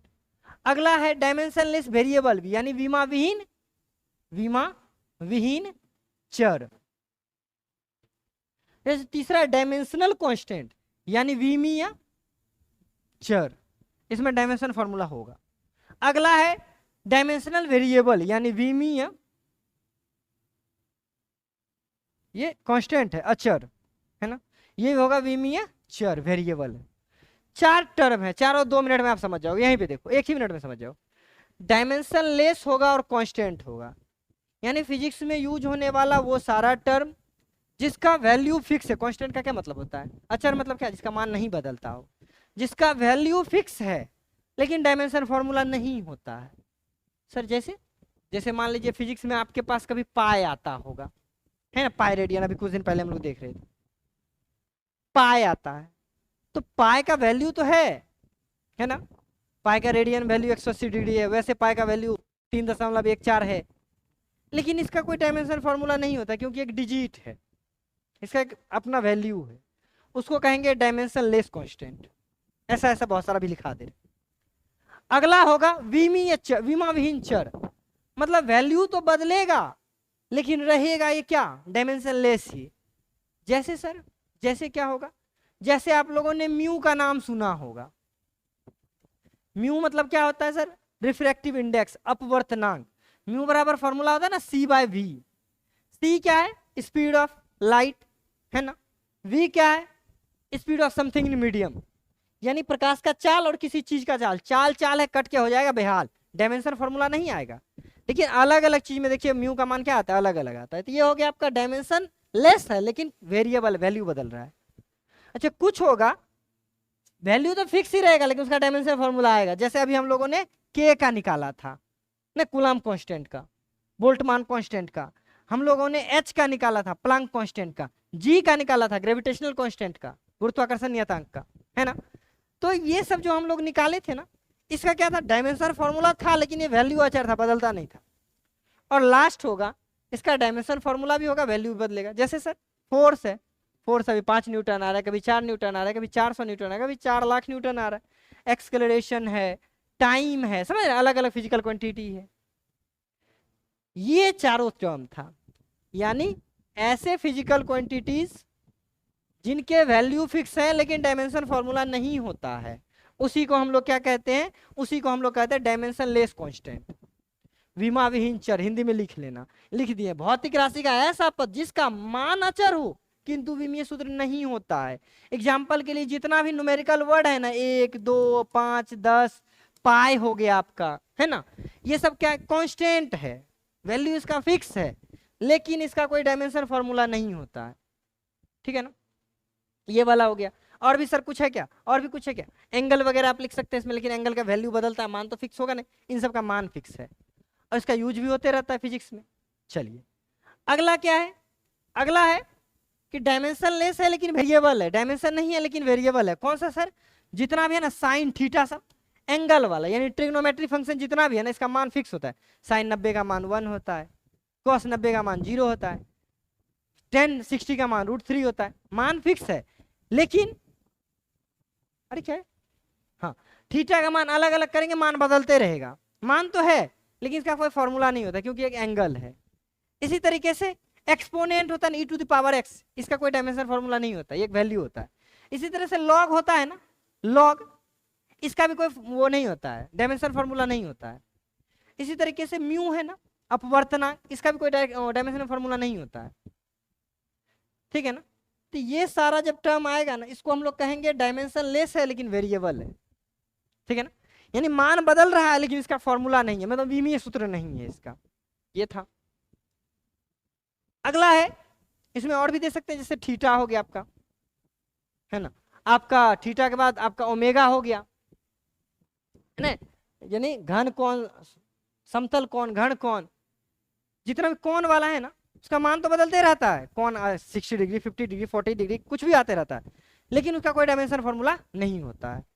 इसी तरीके से अगला है, ये डायमेंशनल कांस्टेंट है, यानी इसका फॉर्मूला होता है लेकिन वैल्यू कांस्टेंट है। जैसे जी का वैल्यू कितना होता है 6.67 10⁻⁻11, लेकिन इसका हम लोगों ने अभी जस्ट कांस्टेंट वैल्यू निकाला था ना, विमीय सूत्र निकाला था, जी हो गया आपका, के हो गया कूलम्ब कांस्टेंट, इस तरीके से एच हो गया प्लैंक कांस्टेंट।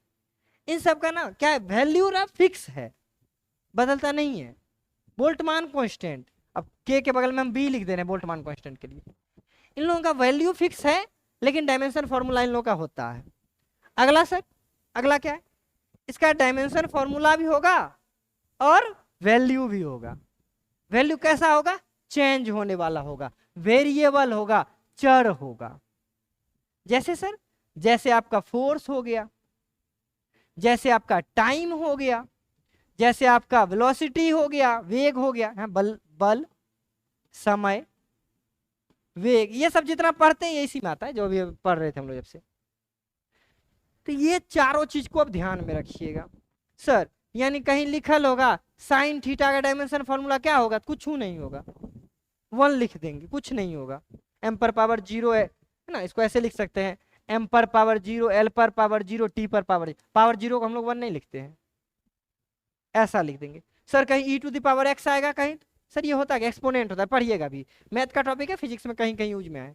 चलिए एक्सपोनेंट आएगा, इसका भी डायमेंशन फॉर्मूला कुछ नहीं, 1 लिख देंगे, ठीक है ना। तो इन सब चीजों को हम लोग को अब यूज करना है।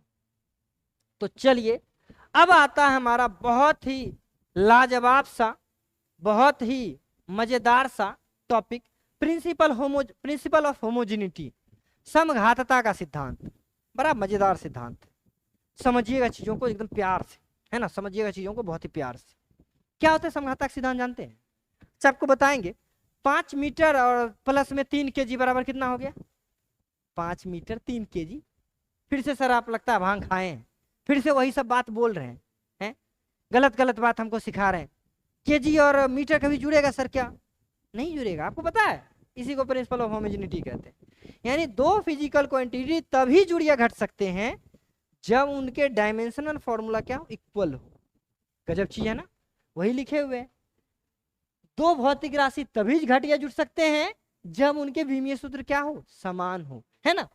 To physical quantities can add और सब्सट्रैक्टेड ओनली, स्पेलिंग देख लेना, only if their dimensional formula are same. जैसे सर, जैसे हम लोग मास में मास को ही जोड़ेंगे, मास ही मिलेगा। हम लोग टाइम में टाइम को ही जोड़ सकते हैं, टाइम ही मिलेगा। इसी को कहते हैं प्रिंसिपल ऑफ होमोजेनिटी। सर इसका मतलब ये, यदि आपको दे दिया है x का डायमेंशन फॉर्मूला क्या होगा, यदि x बराबर f है, तो सर x f है तो f का हमको नहीं पता है, mlt-2 होता है, mlt-2 होता है, x का आ गया। अच्छा लेकिन ऐसे दे दे कि फोर्स प्लस में x बराबर हमारा कुछ अलग सा आ गया है, टाइम आ गया है ना? अच्छा ऐसा हो सकता है क्या, टाइम नहीं हो सकता ना, क्योंकि फोर्स में कुछ भी जुड़ेगा तो फोर्स ही होगा, और फोर्स में जब फोर्स ही जुड़ेगा तो फोर्स ही आएगा। तो बोलेगा x के डायमेंशन फॉर्मूला क्या होगा, तो सर f तो तभी है ना जुटेगा जब x बराबर होगा, क्योंकि सेमी फिजिकल क्वांटिटी जुट सकता है। यानी x का फिर से फॉर्मूला क्या आ जाएगा, mlt-2 हो जाएगा। अच्छा सर ऐसा हो तब, मान लीजिए ऐसा दे दिया है ft प्लस में अल्फा बराबर वर्क, ऐसा दे दे, तब सर क्या करेंगे। तो हमको वर्क वाले से कोई मतलब नहीं है, हमको मतलब है इससे, ये इसमें जुड़ा है। कब, ये ft है तो वो भी ft होगा तभी तो जुड़ा है, ये ft है वो भी ft होगा तभी तो जुड़ा होगा ना। तो इसका मतलब हम लिख सकते हैं, ft के लिए लिख सकते हैं mlt-2, t के लिए क्या लिख सकते हैं, t बराबर क्या हो जाएगा, अल्फा। यानी अल्फा का फॉर्मूला आ गया mlt-3 हो गया, सॉरी t-1 हो गया, t-1 हो गया। सॉरी बोलिए वर्क के बराबर कहाँ हुआ है, तो हमसे गलती से लिखा गया है, मान लीजिए इसके जगह पे कुछ दिया हुआ है, अब हम तो ऐसे कुछ से कुछ लिख दे रहे हैं, ठीक है ना। अभी हम देखते हैं बढ़िया बढ़िया दे रहे हैं आपको, यही वाला चीज जो है ना, इसी को कहते हैं प्रिंसिपल ऑफ होमोजेनिटी। यानी दो फिजिकल क्वांटिटी तभी जुड़ या घट सकता है जब उनके फिजिकल फॉर्मूला सेम होंगे या जब उनके डायमेंशनल फॉर्मूला सेम होंगे। एग्जाम्पल के लिए सर और लेते हैं ना, एग्जाम्पल लेते हैं इसका। जैसे अरे जैसे फॉर्मूला हम लेते हैं, मान लीजिए हमको दे दिया है एफ टी प्लस में alpha equal to beta. F T का तो बनाए थे ना, F T by V, V माने वेलोसिटी, वेग। तो बताइए अल्फा का क्या होगा, अल्फा एवं बीटा का विमीय सूत्र यानी डायमेंशन फॉर्मूला क्या होगा। सर बन जाएगा अब तो, ये तभी ना इसमें जुटा है, ये वर्क नहीं, इसको भी हम लोग बना लेते हैं कुछ, है ना, नहीं तो आपको उतारने में अजीब सा लगेगा। इसको बना लेते हैं हम लोग। मान लीजिए बना हुआ वैल्यू हमारा कुछ अलग सा वैल्यू फाई है ना। सर फाई तो एंगल है, हम बनाते हैं इसको गामा है, ठीक है। चलिए बोलेगा ऐसा फॉर्मूला दिया अल्फा और बीटा का, सर क्या होगा, आराम से निकालें। अल्फा कब इसमें जुड़ सकता है, जब ये दोनों सेम होगा, यानी force into time by velocity बराबर होगा किसके, अल्फा के, बराबर होगा अल्फा के।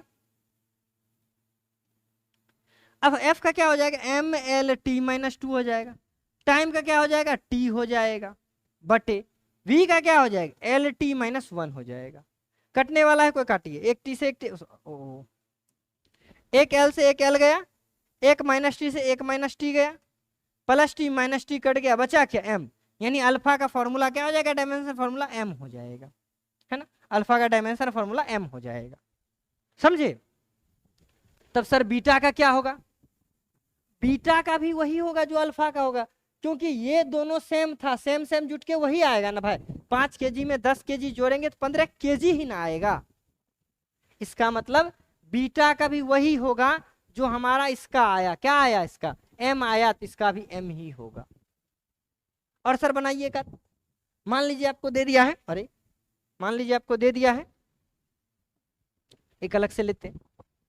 मान लीजिए आपको दे दिया है वर्क इनटू टाइम बटे फोर्स प्लस में alpha T equal to X beta. बोले सर ये बड़ा तगड़ा दिया आपने। अब समझिए मैं बता दे रहा हूं, एक्स क्या है तो डिस्टेंस है, दूरी है, ठीक है ना, और टाइम वगैरह को तो आप जान ही रहेंगे। बोलेगा कि अल्फा का और बीटा का डायमेंशन फॉर्मूला क्या होगा। ये कैसे निकालेंगे सर, ये कैसे निकालें, बहुत ही मजेदार है, आराम से निकालेंगे। अच्छा बताइए, अल्फा इंटू टी ये कब जुटेगा, जब दोनों बराबर होगा। करो, अल्फा इंटू टी बराबर हो जाएगा डब्लू टी बटे में एफ। अच्छा डब्लू का क्या होता है, M L two T minus two, time का होता है टी, फोर्स का होता है M L T minus two. अच्छा इधर क्या है, अल्फा इंटू टी है, ध्यान में रखना इस चीज को, है ना, अल्फा इंटू टी है, इस चीज को ध्यान में रखना है। चलिए थोड़ा इसको इधर ला दे रहे, हमको भी समझाने में मजा आएगा। चलिए यहां तक तो आपने समझ लिया, काटिए, जो कट रहा है काट दीजिए प्यार से। इससे ये कटा, इससे ये कटा, एल ऊपर गया तो वहां पे 2 पावर था, एक पावर को खत्म कर देगा, एल एक बचेगा, यानी alpha into time equal to बचा एल टी। अच्छा टी का क्या होगा डायमेंशन फॉर्मूला, ये तो पता है ना, टी का टी ही होता है, यानी अल्फा इंटू इस टी के बदले में हम लोग टी लिख रहे हैं, बराबर क्या आएगा, एल टी। टी से टी कैंसिल हो गया सर, अल्फा का क्या आ गया, एल आ गया। तो सर बीटा का क्या होगा, चलिए करके देखते हैं। अच्छा बीटा का तो वही ना होगा जी, माने बीटा इंटू एक्स का वही ना होगा जो इसका हम लोग निकाले, या इसका जो हुआ, इसका तो अंतिम में क्या बचा, इसी का ना तोड़ तोड़ के एल टी बचा, इसी का ना तोड़ तोड़ के एल टी बचा। तो हम लोग लिख सकते हैं क्या कि ये जो डब्लू टी बटे एफ है ये भी बराबर होगा एक्स बीटा के। इसका तो हम लोगों ने देखा तोड़ ताड़ के क्या बचा था, एल टी बचा, इसी को ना तोड़ ताड़ के देखे तो एल टी बचा, इसी को ना देखे हैं। तो हम लोग लिख सकते हैं L T equal to X का एल होता है इंटू बीटा, एल से एल कट गया यानी बीटा का क्या आ गया, टी आ गया। इस तरीके से आपको सवाल मिलेगा, लेकिन मैं आपके लिए तगड़ा वाला सवाल निकालता हूं, ठीक है ना, मैं आपके लिए तगड़ा वाला सवाल निकालता हूं, तो लाया जाए। चलिए ये रहा आपके लिए प्यारा सा फॉर्मूला। सर बड़ा लाजवाब लग रहा है देखने में, क्या क्या लिखे हैं। ये बनाइए, ये आपका IIT JEE नीट एडवांस जो लेवल का है वो लेवल का है, बनाइए रोक के, दम है तो बनावा बनावा, ऐसे हो जाई, चलो बनाई। देखो भैया अल्फा बराबर अच्छा साइन थीटा, साइन के अंदर कुछ भी यानी थीटा है, साइन थीटा का तो कुछ होता ही नहीं है, जीरो होता है, वन होता है ना, क्योंकि इसका तो कुछ होता है, थीटा का एंगल था, याद है, वेरिएबल वाला डायमेंशन लेस था। अच्छा सर इसका तो नहीं हुआ, यानी ये अल्फा जो है ये जो अल्फा है ये किसके बराबर हो जाएगा, एफ बाय भी के बराबर हो जाएगा, यानी एफ का क्या हो जाएगा M L T minus two, V का हो जाएगा L T minus one, L से एल कटा, टी माइनस वन से टी माइनस वन कटा, यानी अल्फा बराबर आ गया M T minus one, alpha का निकल गया। अब दूसरा है बीटा का निकालना है ना, बीटा का निकालना है। अच्छा बीटा बराबर हम कैसे निकालेंगे बताओ, थोड़ा सा भी आइडिया है सर? बीटा तो एक एंगल है ना, बीटा इंटू टी साइन का एक एंगल है, साइन का एक एंगल है तो उसका क्या हो जाएगा जीरो हो जाएगा, यानी बीटा, थोड़ा सा इसको खिसका ले रहे हैं है ना, इसी में अल्फा निकाले ना, हम यहां लिख देते हैं फाइंड, दिख रहा है, हाँ दिख रहा है, find alpha and betas dimension formula है ना, अल्फा बीटा का डायमेंशन फॉर्मूला निकालना है। चलिए अल्फा का तो निकल गया ना।